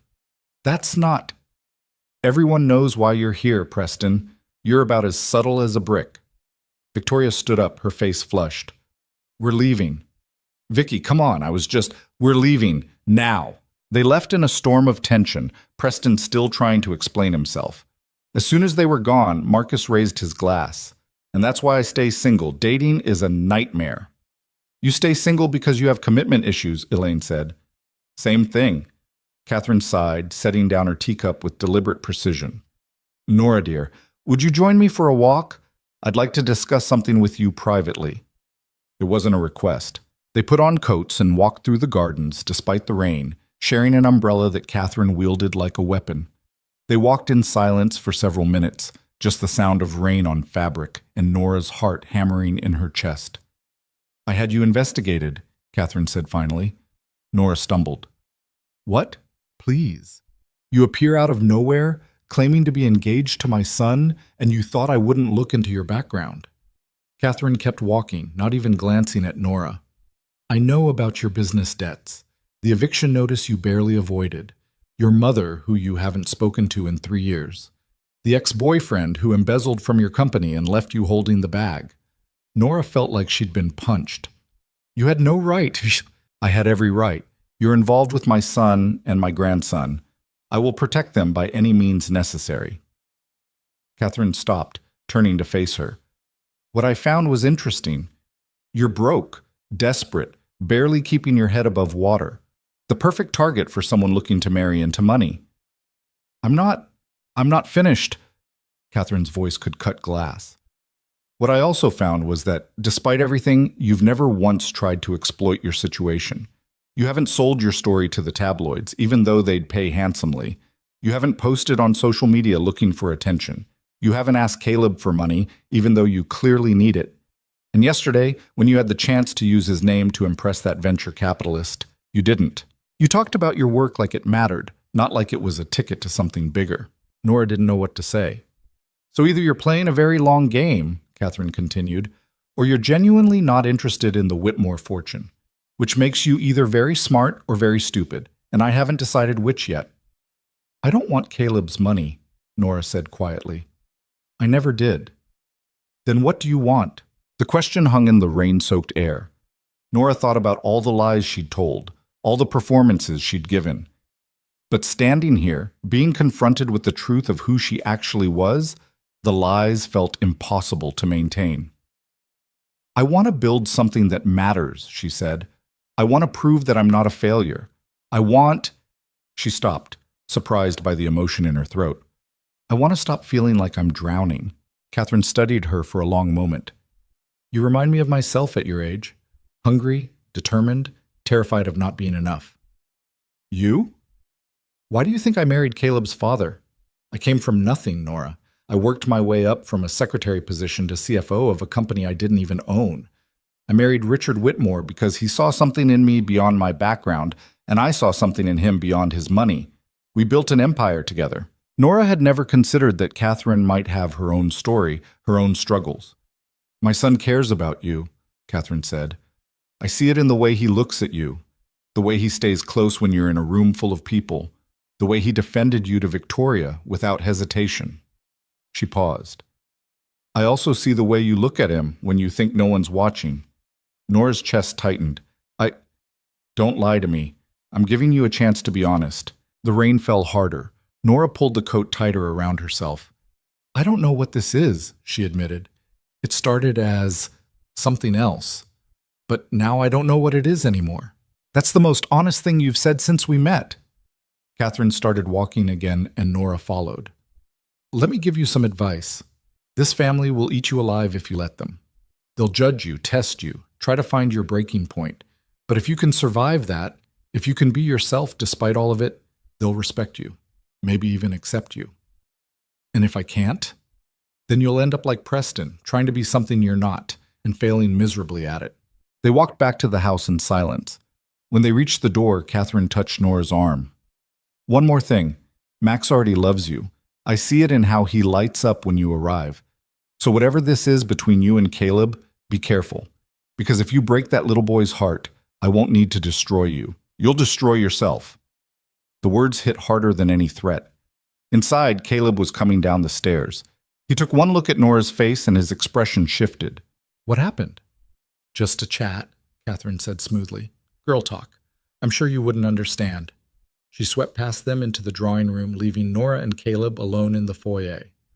Are you okay? Caleb asked. Your mother had me investigated. He closed his eyes. Of course she did. I'm sorry. She knows everything. The debts, the eviction notice, all of it. And she said I remind her of herself. Nora laughed, a bit hysterical. I don't know what's real anymore. This whole thing has gotten so complicated. Caleb stepped closer, his voice low. Do you want out? We can end this right now. I'll handle my family. And what about Max? What do we tell him? I don't know. But I won't keep you trapped in something that's making you miserable. Nora looked up at him, at this man who'd been a stranger less than a week ago and was now something else entirely. Something she didn't have a name for. I'm not miserable, she said quietly. No? Terrified, confused, completely out of my depth, but not miserable. Something passed between them, an understanding, an acknowledgement of whatever this was becoming. Nora? Max's voice interrupted from upstairs. Daddy, I can't find Mr. Whiskers. Caleb looked torn between staying and going. Nora made the choice for him. Go. I'll wait here." He went, and Nora stood in the enormous foyer of the Whitmore estate, surrounded by wealth she'd never have, living a lie that was starting to feel more real than her actual life. Her phone buzzed. A text from an unknown number with a Manhattan area code. "This is Amanda Chen from the gala. I wasn't joking about the Hamptons renovation. Call me when you have a chance to discuss." Another opportunity. Another door opening because of Caleb's world, not her own merit. Except that wasn't fair, was it? She'd earned Amanda's interest by being honest about her approach to design. The venture capitalist's card sat in her purse because she'd spoken passionately about her work. Even Richard Harlow had chosen her proposal before Caleb had a chance to make any calls on her behalf. Maybe she was better at this than she thought. Maybe she'd been so busy drowning that she'd forgotten she knew how to swim. Caleb came back downstairs carrying a stuffed cat. Crisis averted. Mr. Whiskers was in the blanket fort. Important work. The most important. He looked at her carefully. "Do you want to stay for dinner? Mother will insist, but I can get us out of it if you need to leave."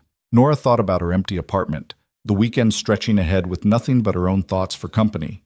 She thought about Max, who'd already asked twice when she was coming back.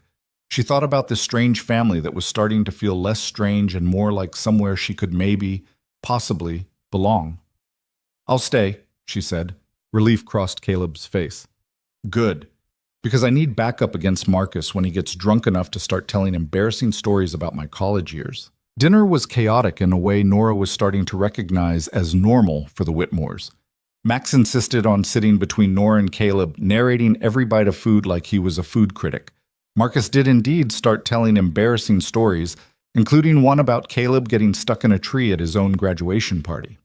Elaine talked about her charity work with genuine passion.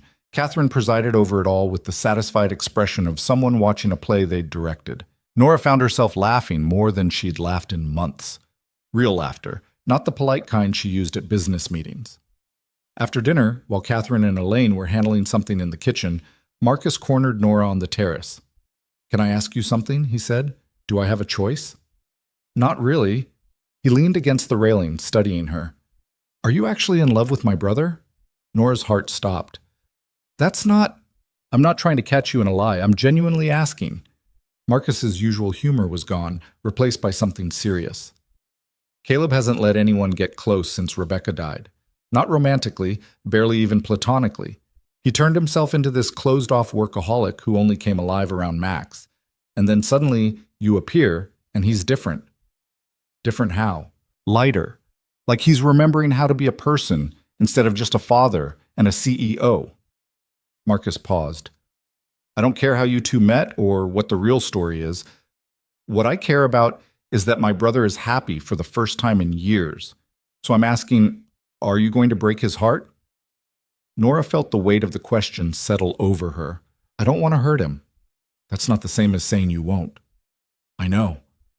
They stood in silence for a moment, the evening air cool against Nora's skin. "For what it's worth," Marcus said, "I like you.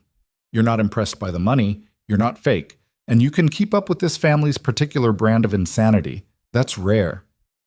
"Thanks, I think. But if you do hurt him, I'll make your life hell, just so we're clear." "Crystal clear." Marcus grinned, the humor back in his expression. Good talk. The evening wound down around 10. Max had already fallen asleep on the couch, and Caleb carried him up to bed. Nora said her goodbyes to the family, enduring Catherine's air kisses and Elaine's warm hug and Marcus's knowing look. Caleb walked her to the car, his hands shoved in his pockets. "Thank you for staying," he said. "I know it's a lot." "Your family is intense." "That's a polite way of putting it." Nora hesitated, then decided to just say it. "Your mother told me Max loves me. Is that true?" Caleb was quiet for a moment. "Yeah. He talks about you constantly, asks when you're coming back, shows his dinosaurs to empty rooms, and says he's practicing for when Nora visits." The information made Nora's chest ache. "Caleb, what are we doing? We said 1 week. It's been almost a week, and we're in deeper than ever." "I know." "So what happens now?" He looked at her, and in the dim light from the house, she could see the conflict in his expression. "What do you want to happen?" "I don't know. This was supposed to be fake. And now? Now it feels real. Or parts of it do, and that terrifies me." Caleb stepped closer, close enough that Nora could feel the warmth of him. You terrify me too. You show up in my life completely by accident, and suddenly everything is different. I can't stop thinking about you. I look forward to seeing you. I care about what you think, what you want, whether you're okay. Caleb, I'm not asking you for anything. I just wanted you to know. He brushed a strand of hair from her face, the gesture so gentle it made Nora want to cry. Whatever this is, whatever it becomes, you get to decide. Not me, not my family, not the press. You. Nora looked up at him, at this man who'd started as an angry stranger in a towel and had somehow become someone she couldn't imagine not knowing. I need time, she said, to figure out what I want, what this is. Take all the time you need.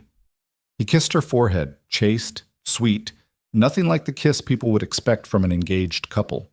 But it felt more intimate than anything Nora had experienced in years. She got in the car, and Caleb watched until they pulled away. The drive back to Manhattan gave Nora too much time to think. About Catherine's warning, about Marcus's question, about the way Caleb looked at her like she mattered, about the fact that in less than a week, she'd gone from broke and desperate to fake engaged to a billionaire, with actual job opportunities and a little boy who loved her, and a family that was starting to accept her despite everything. Her phone rang. Her mother. Nora had been avoiding this call for days. She answered. Nora Marie Hayes, you have exactly 5 seconds to explain to me what the hell is going on before I drive to New York and drag you home by your ear. Hi, Mom. Don't hi mom me. I've been seeing your face all over the internet. Engaged? To a billionaire? And you didn't think to call your own mother? Nora closed her eyes. It's complicated. Complicated how? Either you're engaged or you're not. I'm engaged. The lie came out automatically. Nora heard her mother's sharp intake of breath. To Caleb Whitmore, the hotel heir. Yes, the man who's worth more than most small countries. I don't know his exact net worth, Mom. How did you even meet someone like that? You can barely afford rent. And there it was. The disappointment, the disbelief, the implication that Nora wasn't good enough for this. We met at a conference, Nora said, reciting the lies she'd told so many times it was starting to feel like truth. We have a lot in common. What could you possibly have in common with a billionaire? Thanks for the vote of confidence. I'm not trying to be cruel, honey. I'm trying to be realistic. People like that don't marry people like us. They just don't. Maybe I'm the exception. Her mother sighed, and Nora heard the worry underneath the harsh words. I just don't want you to get hurt. You've been through enough with Jason and the business and everything else. If this man is using you, he's not using me. If anything, I'm... Nora stopped herself. She couldn't tell her mother the truth. We care about each other. That's all that matters. Does he know about your debt, your history? He knows everything. And he still wants to marry you? The question hurt more than it should have. Apparently so. They talked for a few more minutes, her mother vacillating between concern and cautious excitement. When Nora finally hung up, she felt exhausted all over again. The car pulled up to her building, and Nora trudged upstairs to her apartment. Inside, surrounded by her secondhand furniture and water-stained ceiling, the contrast between her real life and the one she was living with Caleb felt impossible to bridge. She changed into pajamas, made tea she didn't drink, and sat on her couch staring at nothing. Her phone buzzed. Caleb, Max wanted me to tell you goodnight. He says Mr. Whiskers says goodnight too. A photo appeared, Max in his pajamas, holding up the stuffed cat, grinning at the camera. Nora's heart cracked open. She typed back, tell them both goodnight for me. Another message. Are you okay? Just talk to my mother. She thinks I'm not good enough for you. The response came quickly. She's wrong. Is she though? Nora, you're talented, smart, kind, and stronger than you give yourself credit for. Anyone would be lucky to be with you. She stared at the message for a long time. Even a billionaire hotel heir? Especially a billionaire hotel heir. We're generally terrible people. You make me want to be better. Nora didn't know how to respond to that. Didn't know how to handle the warmth spreading through her chest, the dangerous feeling that maybe this could actually be real. Get some sleep, Caleb wrote. Monday's going to be big. The Harlow contract is yours. You don't know that. Yes, I do.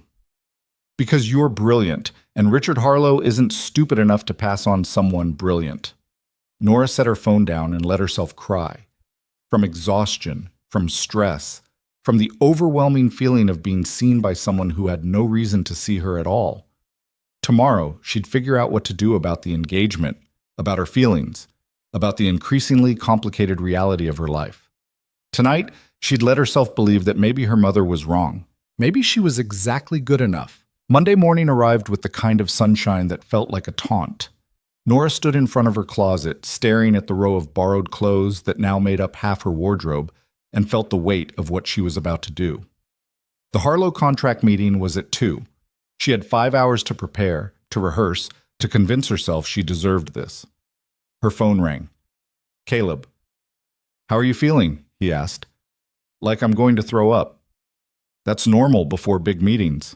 Is it normal to question whether you actually earned the meeting or just got it because you're fake engaged to someone with connections? Silence on the other end.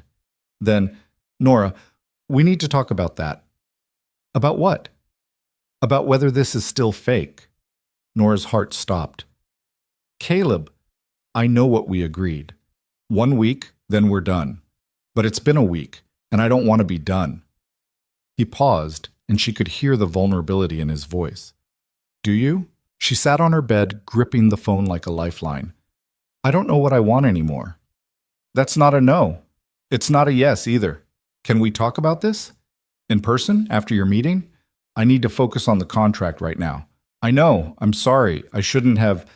He stopped. "You're going to kill it today. I know you will. And Nora, whatever happens with us, you earned this. Don't ever doubt that." He hung up before she could respond.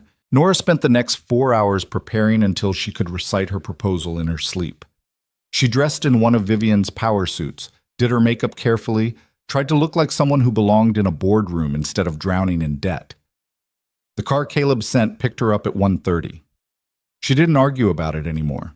Richard Harlow's office was on the 43rd floor of a building in Midtown, all glass and steel, and the kind of minimalist design that screamed money.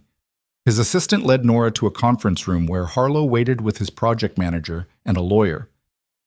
"Ms. Hayes." Harlow stood, shaking her hand. "Good to see you again." They sat, and Nora pulled out her revised proposal. She'd stayed up until 3 in the morning refining it, incorporating feedback from the first meeting, adding details she thought would address their concerns. For the next hour, they went through every aspect of the project: budget, timeline, materials, the design philosophy that would guide every decision. Harlow asked tough questions, and Nora answered them with a confidence she didn't entirely feel but had learned to fake. The project manager took notes. The lawyer looked bored until Nora mentioned sustainable materials, then suddenly perked up with questions about environmental impact and LEED certification. When it was over, Harlow sat back in his chair, studying Nora with an expression she couldn't read. "You've clearly put a lot of thought into this," he said. "This project matters to me. I want to get it right. Even though it's boutique scale, I know designers with your talent usually aim for bigger contracts." Nora met his eyes. "Boutique doesn't mean less important. The guests who stay in your hotel deserve the same level of care as guests in a massive resort. Maybe more because they're choosing intimacy over grandeur. That choice should be honored." Harlow smiled. "You sound like Caleb. He's always going on about the personal touch and hospitality." Nora's stomach tightened. Here it was, the acknowledgement that Caleb's influence had gotten her in the door. "Caleb and I share similar values," she said carefully, "but this proposal is mine. If you're hiring me because of him, I'd rather you didn't." The room went quiet. Harlow's project manager looked shocked. The lawyer stopped taking notes. Harlow leaned forward. "Excuse me? I want this contract more than I've wanted anything in a long time, but I want it because you believe in my work, not because I'm connected to the Whitmore family. If you can't separate those things, then this isn't the right fit." It was possibly the stupidest thing Nora had ever said. She was about to throw away the opportunity she'd been chasing for months because of pride. But she meant it. Harlow was quiet for a long moment. Then he laughed, a real genuine laugh. "Caleb warned me you'd say something like that." Nora blinked. "What?" "He called me last week, said I should look at your proposal, that you were talented, but he also said that if you found out he'd called, You'd probably walk away from the whole thing just to prove you didn't need his help. Harlow's expression turned serious. So let me be clear. I'm offering you this contract because your proposal is the best one I've seen. The sustainability focus, the attention to how spaces make people feel, the way you think about flow and functionality, that's what sold me, not your relationship with Caleb.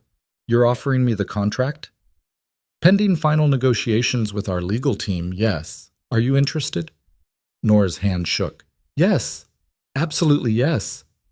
They spent another 30 minutes going over terms and next steps. By the time Nora left the building, she had a signed letter of intent in her bag and a start date 3 weeks away. She made it to the sidewalk before the reality hit her. She'd done it, actually done it, won a major contract on her own merit. Her phone was already ringing. Caleb. How did it go? I got it. Her voice cracked. I actually got it. I knew you would. Congratulations. Caleb, I said something really stupid in there. What did you say? I told Harlow I didn't want the contract if he was only giving it to me because of you. Caleb laughed, warm and genuine. And he said you warned him I'd do that. I know you, Nora, better than you think. The words settled over her, heavy with meaning. She stood on a Manhattan sidewalk with people rushing past and felt something shift inside her chest. Where are you? She asked. Home? With Max. Why? Can I come over? A pause. Of course. I'll send the car. I'll take the subway. I need to think. The ride to Caleb's building gave Nora time to process everything. The contract, the conversation with Harlow, the realization that Caleb had helped her, but not in the way she'd feared. He'd opened a door, but she'd walked through it herself. Caleb lived in a penthouse in Tribeca, not the hotel suite where they'd first met, but his actual home. Nora had never been there before. The building had a doorman who clearly knew who she was, greeting her by name and directing her to the private elevator. The apartment was nothing like she expected. Instead of the sterile luxury of the hotel or the museum-like quality of the family estate, it was warm, lived in, toys scattered across an expensive rug, children's books stacked on the coffee table, artwork on the walls that looked like it had been chosen for love rather than investment. Caleb opened the door in jeans and a t-shirt, looking more relaxed than she'd ever seen him.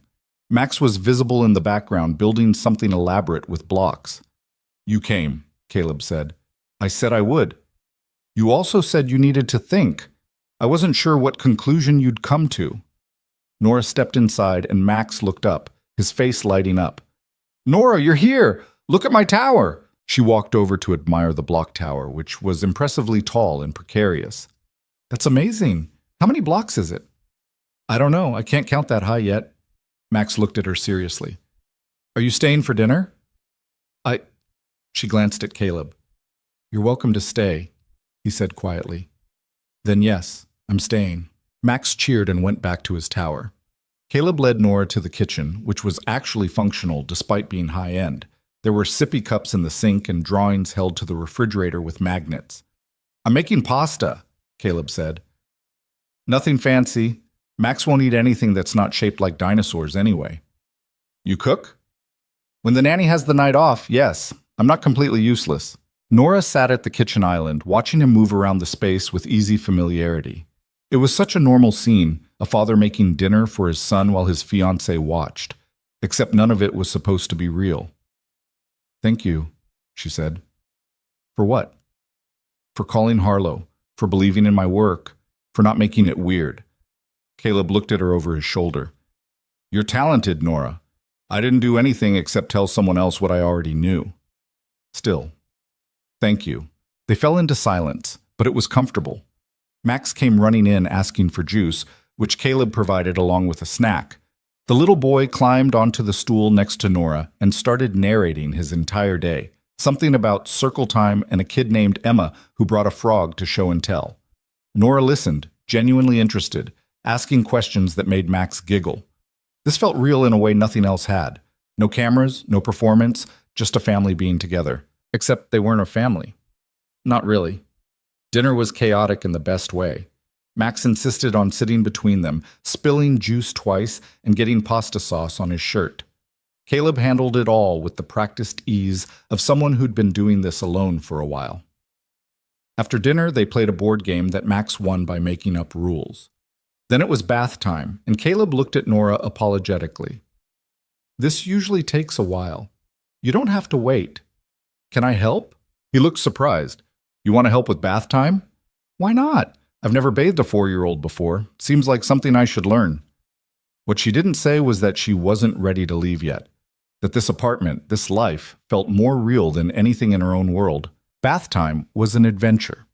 Max had strong opinions about which toys needed to be in the tub and spent most of the time making up stories about submarine dinosaurs. Nora sat on the bathroom floor, getting splashed, listening to Caleb narrate an elaborate tale about a T-Rex who lived underwater. When Max was finally clean and in pajamas, Caleb carried him to bed. Nora followed, standing in the doorway as Caleb tucked him in. Story time, Max demanded. Which book tonight? The dragon one. And I want Nora to read it. Caleb looked at her, and Nora felt her heart squeeze. She sat on the edge of Max's bed and read the story about a dragon who was afraid of flying, doing different voices for each character. Max giggled at her dragon impression, which sounded more like a broken radiator than anything fierce. By the end of the story, Max's eyes were drooping. Nora? He said sleepily. Yeah, buddy? Are you going to live here now? With me and Daddy? Nora froze. She looked at Caleb, who was leaning against the doorframe with an expression she couldn't read. We'll see, she said gently. For now, I have my own place. But I want you to stay. Max's voice was small, vulnerable. It's lonely when it's just me and Daddy. I like when you're here. Nora felt tears burn her eyes. She kissed Max's forehead. Get some sleep, okay? We'll figure it out. Promise? Promise. Max fell asleep within minutes. Nora and Caleb stood in the hallway outside his room, the weight of that conversation hanging between them. I'm sorry, Caleb said. I didn't know he'd ask that. It's okay. It's not okay. He's getting attached, and when this ends, Nora interrupted, he's going to be hurt. I know. I've been trying not to think about it. They moved to the living room, putting distance between themselves and Max's room. Nora sat on the couch, and Caleb poured them both wine. We need to talk about what this is, he said, sitting beside her. Really talk about it. I know. It's been more than a week. The agreement was 1 week, then we'd end it, but we haven't ended it. We keep going to family events, keep acting like this is real, and the press is eating it up. There are already rumors about wedding dates. Nora took a long drink of wine. What do you want to do? I asked you first. Caleb. He set down his glass and turned to face her. I don't want to end it. There. That's the truth. I don't want to go back to pretending we don't know each other. I don't want to explain to Max why you're not coming around anymore. And I don't want to stop seeing you. Nora's breath caught. This was supposed to be fake. I know what it was supposed to be. I'm telling you what it is now. For me, at least. He reached for her hand.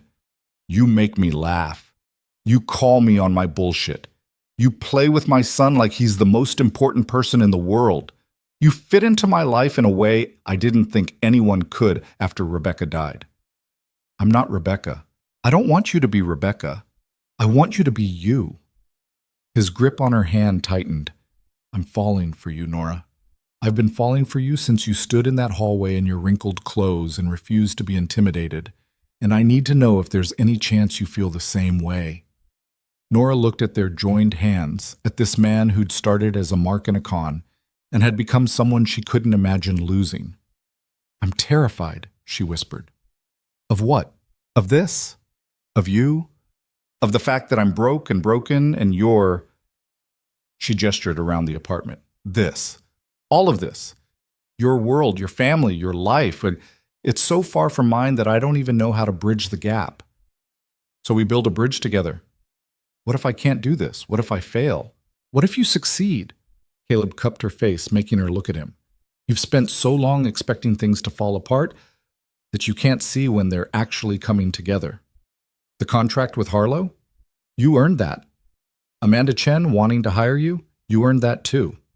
My family liking you despite your background? You earned every bit of their respect. And you? Nora asked. Did I earn you, or is this just proximity and convenience? You think this is convenient? Caleb laughed, but there was no humor in it. Nora, you're the most inconvenient person who's ever entered my life. You make me question everything. You challenge me. You make me want to be better than I am. That's not convenience. That's... He stopped himself, but Nora heard what he didn't say. Say it, she whispered. I'm in love with you. The words hung in the air between them, real and terrifying and impossible to take back. Nora closed her eyes. We've known each other for less than 2 weeks. I know. This is insane. I know that too. Your family is going to think I'm using you. The press is going to tear me apart. My mother is going to have a heart attack. Probably. Nora opened her eyes and found Caleb watching her with an expression so open, so vulnerable, that it broke something inside her chest. I'm falling for you too, she admitted. I've been fighting it because it's stupid and reckless and makes no sense. But I can't stop. Every time I'm with you, every time Max looks at me like I matter, every time your family almost accepts me, I fall a little harder. Caleb kissed her. Not the chaste forehead kiss from before, but a real kiss. Deep and desperate and full of everything they'd been holding back. Nora kissed him back, wrapping her arms around his neck, letting herself fall completely. When they finally pulled apart, both breathing hard, Caleb rested his forehead against hers. So where does that leave us? He asked. I don't know. We can't keep calling this fake when it's clearly not. Then let's stop calling it fake. Let's make it real. Nora pulled back to look at him. You want to actually be engaged? For real? Eventually, yes. But for now, I just want to be with you. No pretending, no performance. Just us figuring this out together. It was terrifying and exhilarating and completely insane. But Nora found herself nodding. Okay, but we need ground rules. Like what? Like we tell people the truth. Not the press, not yet. But your family, my mother, they deserve to know the real story. Caleb hesitated. My mother already suspects. She's not stupid. Then let's tell her. Let's tell all of them. The fake engagement becomes a real relationship.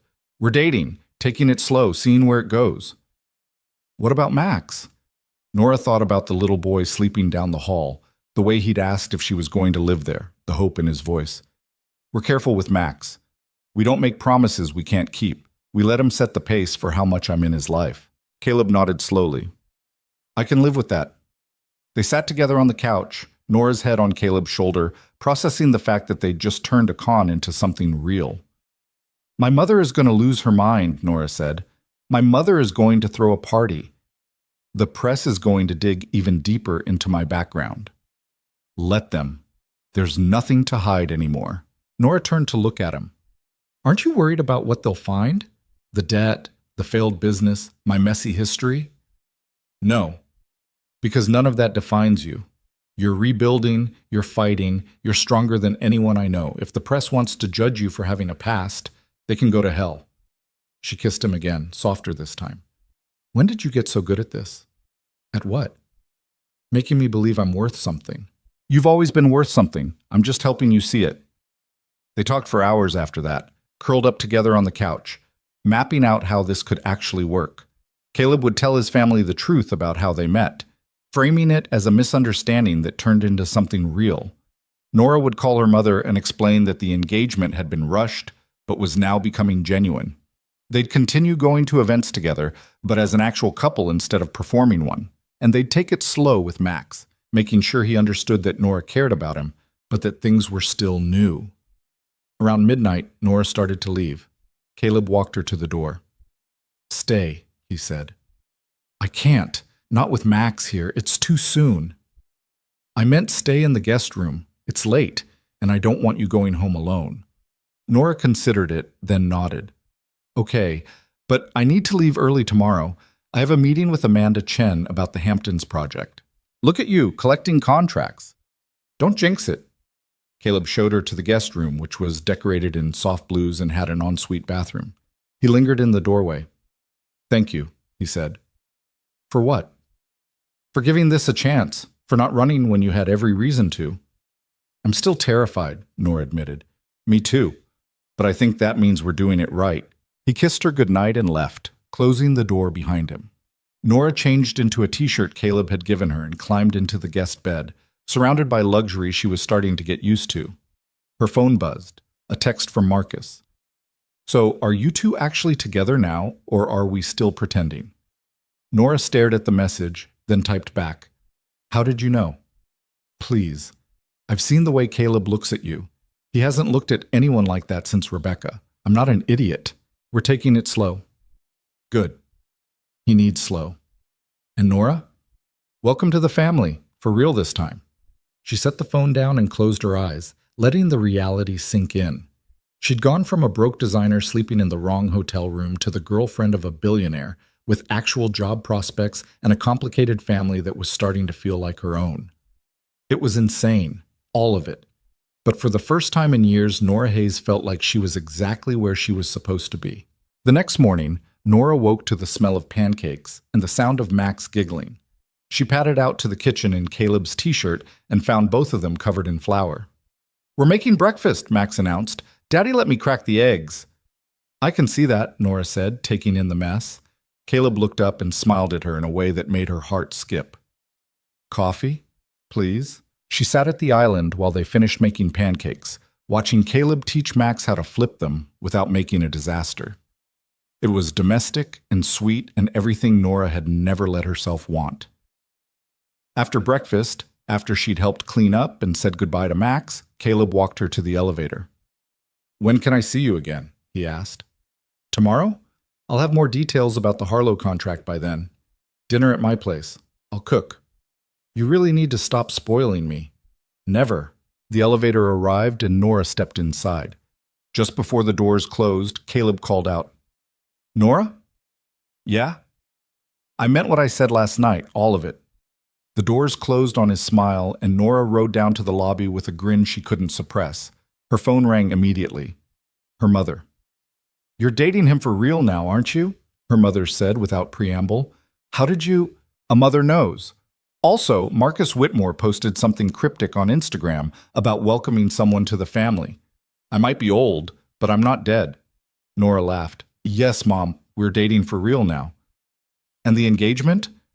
"That part was complicated. But we're starting over, doing it right this time." Her mother was quiet for a moment. "Are you happy?" The question caught Nora off guard. When was the last time her mother had asked about her happiness instead of her stability? "Yeah," she said softly. "I think I am." "Then I'm happy for you. But honey?" "Yeah?" "Don't lose yourself in his world. You fought too hard to build your own to give it up now." It was the best advice her mother had ever given her. The meeting with Amanda Chen went better than expected. The Hamptons renovation was a massive project, and Amanda wanted Nora to head the entire design team. The budget was generous, the timeline reasonable, and the creative freedom exactly what Nora had always dreamed of. When she left Amanda's office with another signed contract, Nora stood on the sidewalk and let herself feel it. The success, the opportunity, the fact that she'd gone from drowning to swimming in less than 2 weeks. Her phone buzzed. "Caleb." "How did it go?" "I got it. Both contracts. I'm officially too busy to fail. I never had any doubt." "Celebrate tonight?" "I'll make your favorite." "You don't know my favorite? Then tell me and I'll learn." Nora smiled at her phone like an idiot, not caring who saw. That night, she went back to Caleb's apartment. Max was already asleep, and Caleb had made dinner, pasta with homemade sauce, nothing fancy, but made with care. They ate and talked about their days, about the contracts Nora had signed, about Max's latest dinosaur obsession. It felt normal, real, like something that could actually last. After dinner, they sat on the couch, Nora tucked under Caleb's arm, watching the city lights through the floor-to-ceiling windows. "I talked to my mother today," Caleb said.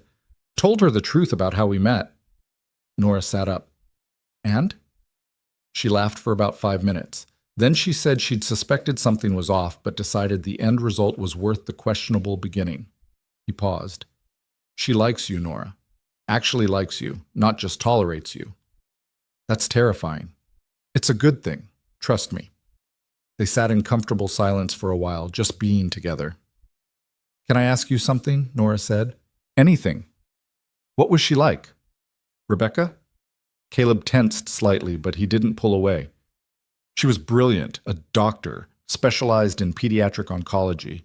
We met at a hospital fundraiser, and she spent the entire night talking about her patients instead of networking.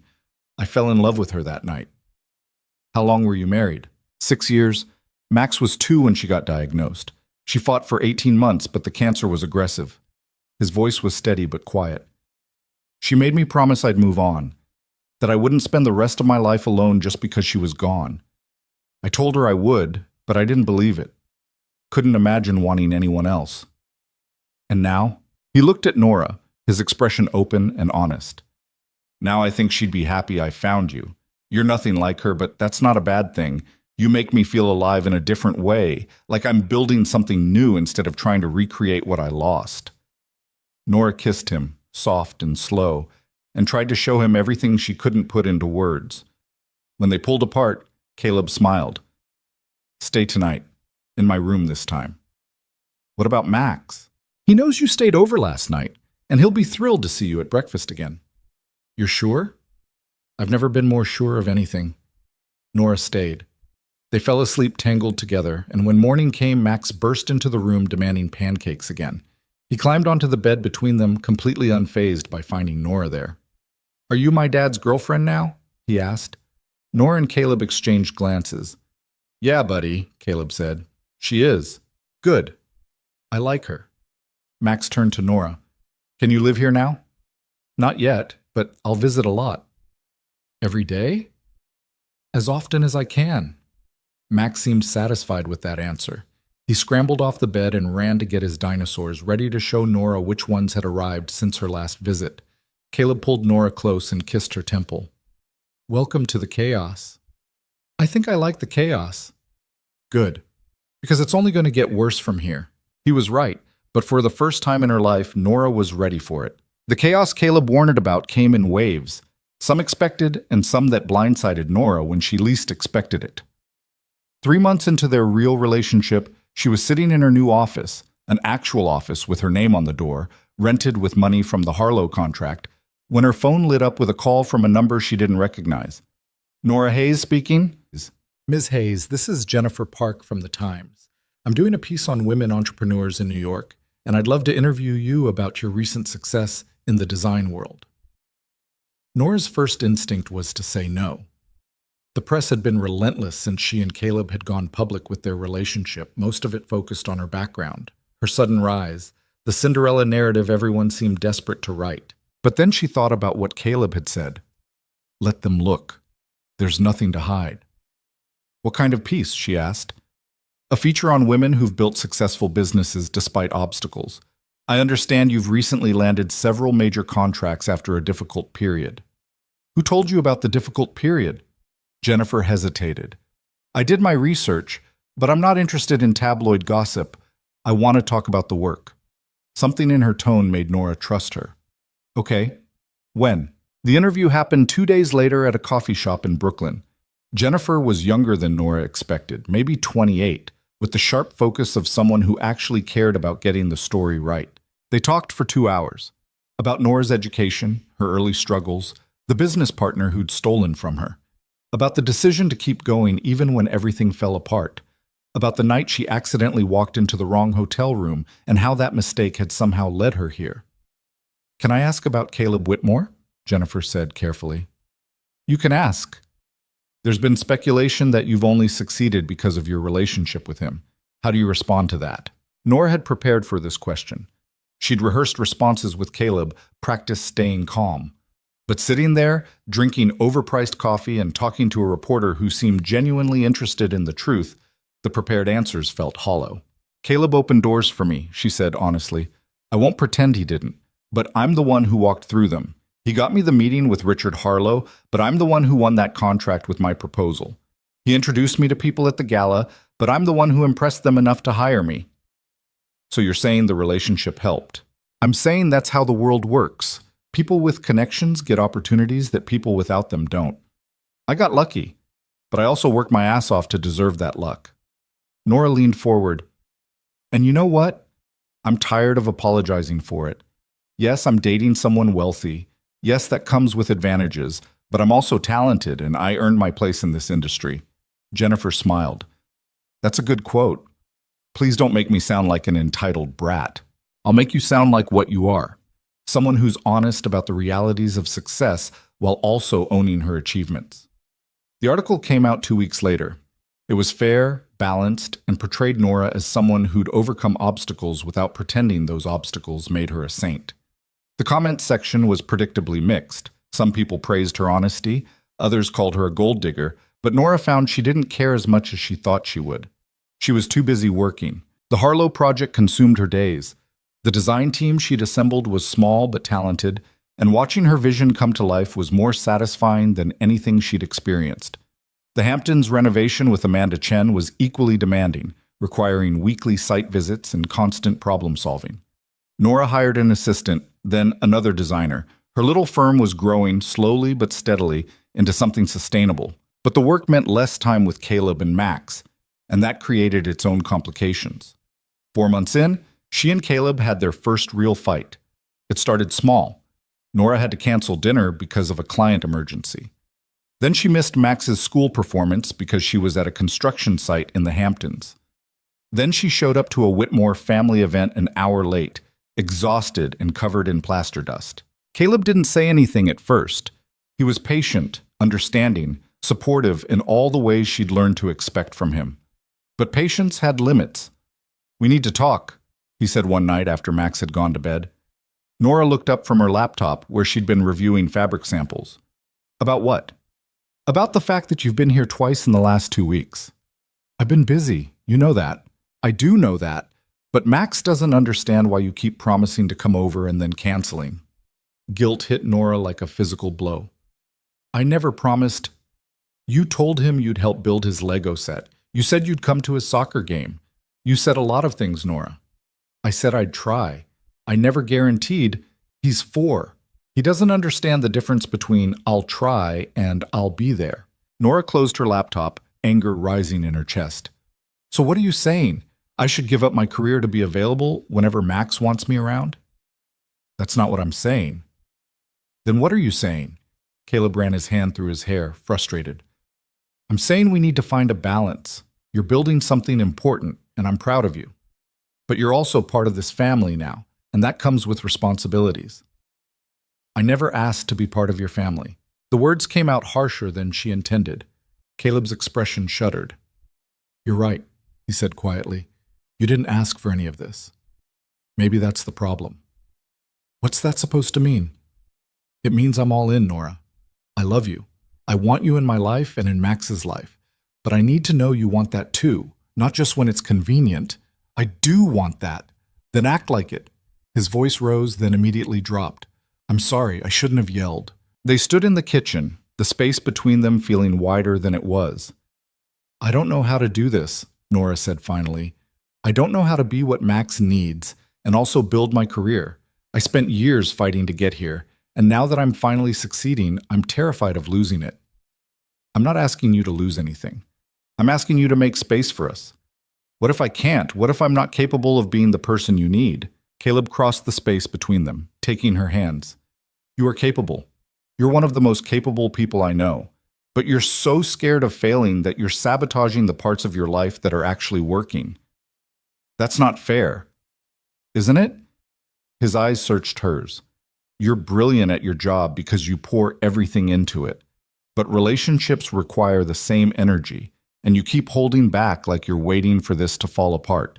Nora pulled her hands away. "Because things always fall apart for me. My business failed. My ex stole from me. I was 1 bad month away from being homeless. Forgive me for being cautious. I'm not your ex, and I'm not going anywhere. You say that now.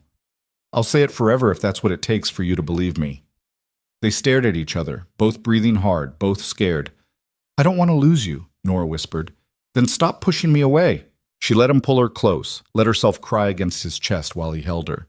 They didn't solve anything that night, but they started talking, really talking, about fears and expectations and what they each needed to make this work. The next day, Nora blocked out Thursdays for Max. No meetings, no site visits, nothing but time with him. She also started saying no to projects that would overextend her, learning that sustainable success was better than burnout. It wasn't perfect. She still worked too much sometimes. She still felt the pull between her career and her relationship. But she was trying, and Caleb was patient, and slowly they found a rhythm that worked. 6 months after their first fight, Nora moved some of her things into Caleb's apartment. Not everything. She kept her own place, needing the independence, but enough that Max's eyes lit up when he saw her toothbrush in the bathroom. "Does this mean you live here now?" he asked. "Part-time," Nora said. "I'm still figuring it out." "Figuring out is okay. Daddy says grown-ups are always figuring things out." "Your daddy is a smart man." "I know. He told me." Nora laughed and chased Max through the apartment, tickling him until he squealed. When Caleb came home from work, he found them building a blanket fort in the living room, both covered in cushions and giggling. "What did I miss?" he asked. "We're making a castle," Max explained. "Nora says every castle needs a dragon, so we're going to find one." "A dragon? In Manhattan?" "We'll make it work," Nora said, grinning. Caleb looked at her, disheveled, happy, completely at home in his space, and fell in love with her all over again. That night, after Max was asleep, Caleb found Nora on the terrace, looking out at the city. "What are you thinking about?" he asked. "How different my life is now. 6 months ago, I was sleeping in the wrong hotel room and panicking about my future. Now I'm," she gestured around, "here, with you, with Max, building a business that's actually succeeding." "Any regrets?" "About 1,000, but none of them involve you." He wrapped his arms around her from behind, and they stood together watching the lights of Manhattan. "I want to marry you," Caleb said. "For real this time. Not fake, not for show, because I love you and I want you in my life permanently." Nora's heart stuttered. "Caleb, I'm not proposing, not yet. I know you're not ready." He turned her to face him. "But I want you to know that's where I'm headed. So when I do ask, you won't be surprised." "What if I say no?" "Then I'll ask again later, and keep asking until either you say yes or you convince me you actually mean no." "You're ridiculous." "I'm in love. It's basically the same thing." Nora kissed him, soft and slow, trying to show him what she couldn't quite say yet, that she loved him too, that she was getting closer to being ready, that for the first time in her life, forever didn't sound like a trap. The next several months were a blur of work and family and learning how to balance both. Nora's business grew. She hired 2 more designers and moved into a bigger office space. The Harlow Hotel opened to rave reviews, with several design publications praising her work. The Hamptons project was featured in Architectural Digest. She was becoming known not as Caleb Whitmore's girlfriend, but as Nora Hayes, the designer with the unique approach to commercial spaces. It felt good. Better than good. It felt earned. But success came with its own challenges. More clients meant more pressure, more publicity meant more scrutiny, and more time away from Caleb and Max meant more guilt. The guilt came to a head on Max's 5th birthday. Nora had promised to help plan the party. She'd sworn she'd be there for the whole thing. But the morning of the party, disaster struck at the Harlow site, a water main break that threatened to destroy weeks of work. She called Caleb, voice shaking. "I have to go to Brooklyn. The site is flooding, and if I don't get there now, we're going to lose everything." "Nora, it's Max's birthday." I know, and I'm so sorry, but I can't let this project fail." Silence on the other end. Then, "Do what you need to do." He hung up before she could explain further. Nora spent 6 hours at the construction site working with contractors to contain the damage. By the time she got back to the apartment, the party was over. Wrapping paper littered the floor, cake crumbs on plates. Max sitting on the couch with Caleb, looking at photos on a tablet. "Nora!" Max ran to her, then stopped. "You missed my party." "I know, buddy. I'm so sorry. There was an emergency at work." "There's always an emergency at work." Max's voice was small, hurt in the way only children could be. "You said you'd be here." "I wanted to be here, but sometimes grown-ups have to." "You promised." Tears welled in his eyes. "You promised, like you promised to live here. But you still have your other apartment. You promised like you promised to come to my soccer games, but you only came to 2. You promise a lot of things, and then you don't do them." Each word was a knife. Nora looked at Caleb, silently begging for help, but his expression was carefully neutral. "Max, go to your room," Caleb said quietly. "Nora and I need to talk." Max ran off, and Nora heard his bedroom door slam. "Caleb, I'm sorry. The flooding was catastrophic. And if I hadn't gone, I know. You had to save your project." His voice was flat, emotionless. "You always have to save your project." That's not fair, isn't it? You missed his birthday, Nora. His 5th birthday, the first one you were supposed to be here for as part of his life. I didn't plan for the water main to break, but you did plan to prioritize work over him. Again. Caleb stood and Nora saw how tired he looked. I defended you to him. Every time you canceled, every time you were late, I made excuses. I told him you were building something important, that you cared about us, that work was just demanding right now. But I'm tired, Nora. I'm tired of explaining why the person who says she loves us keeps choosing everything else. I do love you. Then show us. Not just when it's convenient, not just when work is slow, all the time, because that's what family means. Nora felt tears spill down her cheeks. I don't know if I can do this. Be what you need and also be successful. Every time I think I've found balance, something tips and I'm scrambling again. So figure it out or don't, but stop stringing us along while you decide. Are you breaking up with me? Caleb closed his eyes. I'm asking you to choose, really choose. Not with words, but with actions. Show Max that he matters more than a flooded construction site. Show me that we're worth fighting for. I am fighting for you. You're fighting for your career, which is fine. I want you to succeed. But you can't build a life with someone while keeping one foot out the door. He walked to Max's room, leaving Nora standing in the wreckage of the party she'd missed. She left shortly after, going back to her own apartment, the one she'd kept as an escape route, the one that proved she wasn't fully committed. For 3 days, she and Caleb didn't speak. Nora threw herself into work, trying to outrun the guilt. But everywhere she looked, she saw reminders of what she was losing. Max's drawings on her office wall, the photo of the 3 of them at the estate, the ring she'd seen in Caleb's nightstand drawer, the one he was saving for when she was ready. On the 4th day, Elaine showed up at Nora's office. We need to talk, she said, walking in without invitation. If Caleb sent you, Caleb didn't send me. I came because I care about you both, and you're being an idiot. Nora blinked. Excuse me? Elaine sat across from her. You're sabotaging the best thing that's ever happened to you because you're scared. I get it. You've been hurt. You've lost things. You're terrified of failing. But Nora, you're failing right now by not showing up. I have responsibilities. So does every successful person. But somehow they manage to balance work and family. Why can't you? Because I'm not like them. I don't have a trust fund to fall back on if my business fails. I can't afford to coast. Every project is life or death for me. Is it? Or have you convinced yourself of that because it's easier than being vulnerable? Elaine leaned forward. You know what I think? I think you're using work as an excuse to avoid getting hurt. If you're always too busy, always too stressed, you never have to fully commit. And if Caleb leaves, you can tell yourself it was because of work. Not because you weren't enough. The words hit like a slap. That's not... It is true. And deep down, you know it. Elaine's expression softened. Nora, you are enough. You're talented, you're driven, you're good for my brother and amazing with Max. But you have to believe that, really believe it. Otherwise, you'll keep pushing away everyone who tries to love you. After Elaine left, Nora sat alone in her office for hours. She thought about all the times she'd canceled plans, all the promises she'd broken, all the ways she'd kept herself at a distance. She thought about Max asking if she was going to live there, about the hope in his voice every time she walked through the door, about how his face fell when she inevitably left. She thought about Caleb saying he loved her, about the ring in his drawer, about the life they could have if she just stopped being so scared. And she thought about who she wanted to be, not just successful, but happy. Not just surviving, but actually living.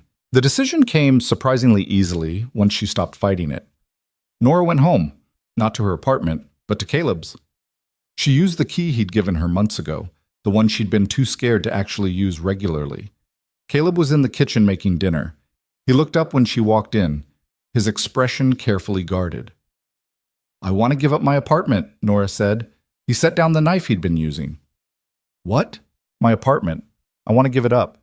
Move in here, actually live here, not just keep clothes in the closet. She stepped closer. I've been keeping it as a safety net, but the only thing it's done is keep me from fully committing to this. To us.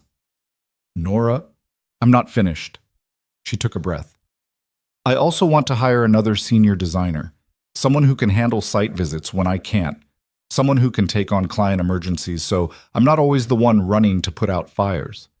She met his eyes.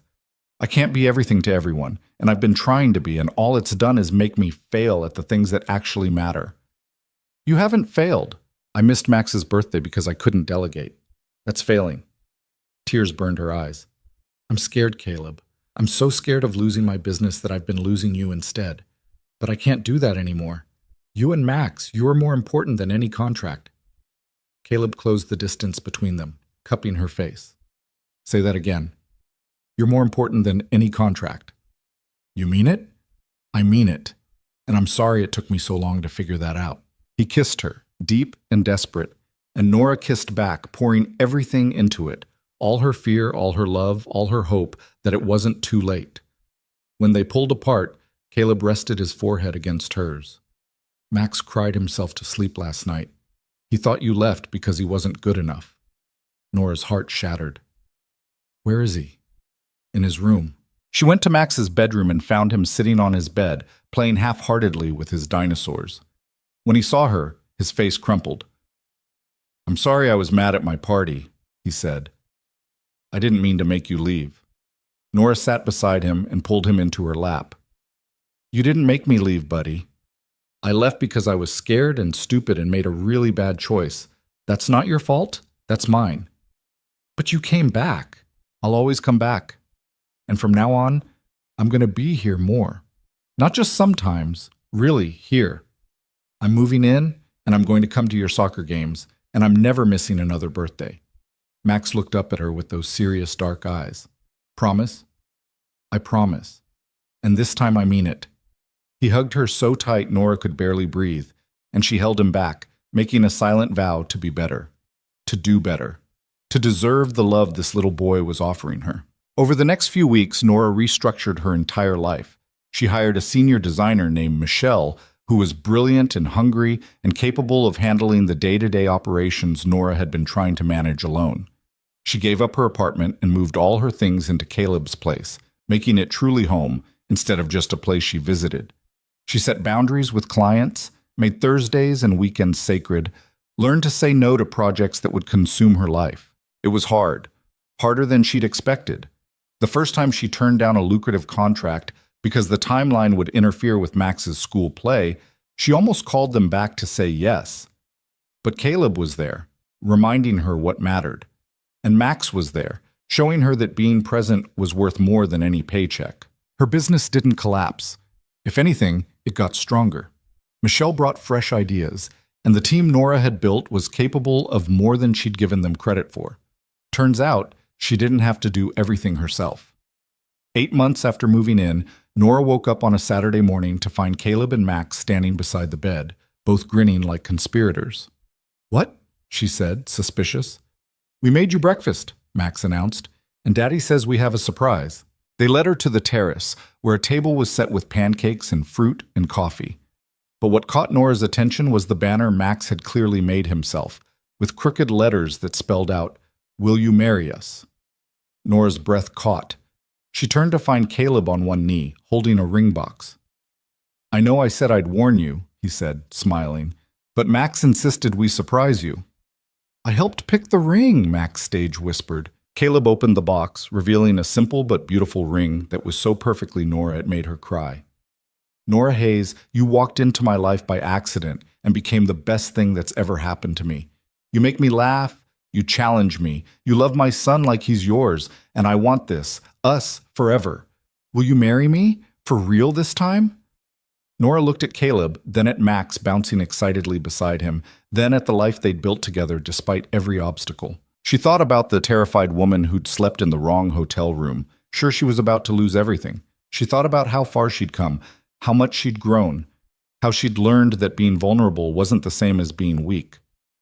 Yes, she said, laughing through tears. Yes, I'll marry you. Max cheered. Caleb slid the ring on her finger and kissed her while their son danced around them celebrating. They ate breakfast on the terrace as a family, making plans for a wedding that would be real and small and theirs. Catherine would probably try to turn it into a spectacle, but Nora found she didn't care anymore what people thought. She knew what this was, what they were. Real. imperfect, worth fighting for. Later that day, Nora's mother called. Catherine had apparently already spread the news. "You're really doing this," her mother said, "marrying him." "I really am. Are you happy, honey?" Nora looked around the apartment, Max's toys scattered everywhere, Caleb in the kitchen making lunch, the life she'd built from nothing but a mistake and a chance. "Yeah, Mom, I'm happy." "Then that's all that matters." The wedding happened 3 months later in the gardens of the Whitmore estate, small and intimate with just family and close friends. Nora wore a simple dress, and Max was the ring bearer, taking his job so seriously that everyone cried. When Caleb said "I do," Nora knew he meant it, and when she said it back, she meant it too. Not because everything was perfect. It wasn't. They still fought sometimes, still struggled to balance work and family, still had moments of doubt. But they chose each other. Every day, in big ways and small, they chose each other. 6 months after the wedding, Nora's firm won a major award for the Harlow Hotel design. She stood on stage accepting it, looking out at the audience where Caleb and Max sat in the front row, cheering louder than anyone. This was success, not the recognition or the money or the magazine features. This, having people who loved her, who believed in her, who celebrated her wins and held her through her losses. A year after that, Nora and Caleb stood in another hospital room, this time holding their newborn daughter. Max peered over the edge of the bassinet with wonder. "She's so small," he whispered. "You were this small once," Caleb said. "That's impossible. I was never that small." Nora laughed, exhausted and happy, and completely overwhelmed. She looked at Caleb over their daughter's head and saw the same emotion reflected in his eyes. They'd built this. From nothing but an accident and a lie, and the courage to make it real. 2 years after walking into the wrong hotel room, Nora Hayes, now Nora Whitmore, stood on the balcony of their apartment, watching the sun set over Manhattan. She thought about the woman she'd been, so desperate and drowning she'd thought one canceled flight was the end of the world. She thought about how wrong she'd been. Sometimes the end of one thing was just the beginning of something better. Sometimes getting lost led you exactly where you needed to be. Sometimes the worst mistake of your life turned out to be the best thing that ever happened. Caleb joined her on the balcony, wrapping his arms around her waist. "What are you thinking about?" he asked. "How glad I am that I walked into the wrong room. Best accident ever. The best." They stood together watching the city lights come on, surrounded by the life they'd built from nothing but chance and choice and love. And Nora finally understood what her mother had been trying to tell her all along. She'd always been enough. She just needed to believe it. The rest had simply been learning to let people in.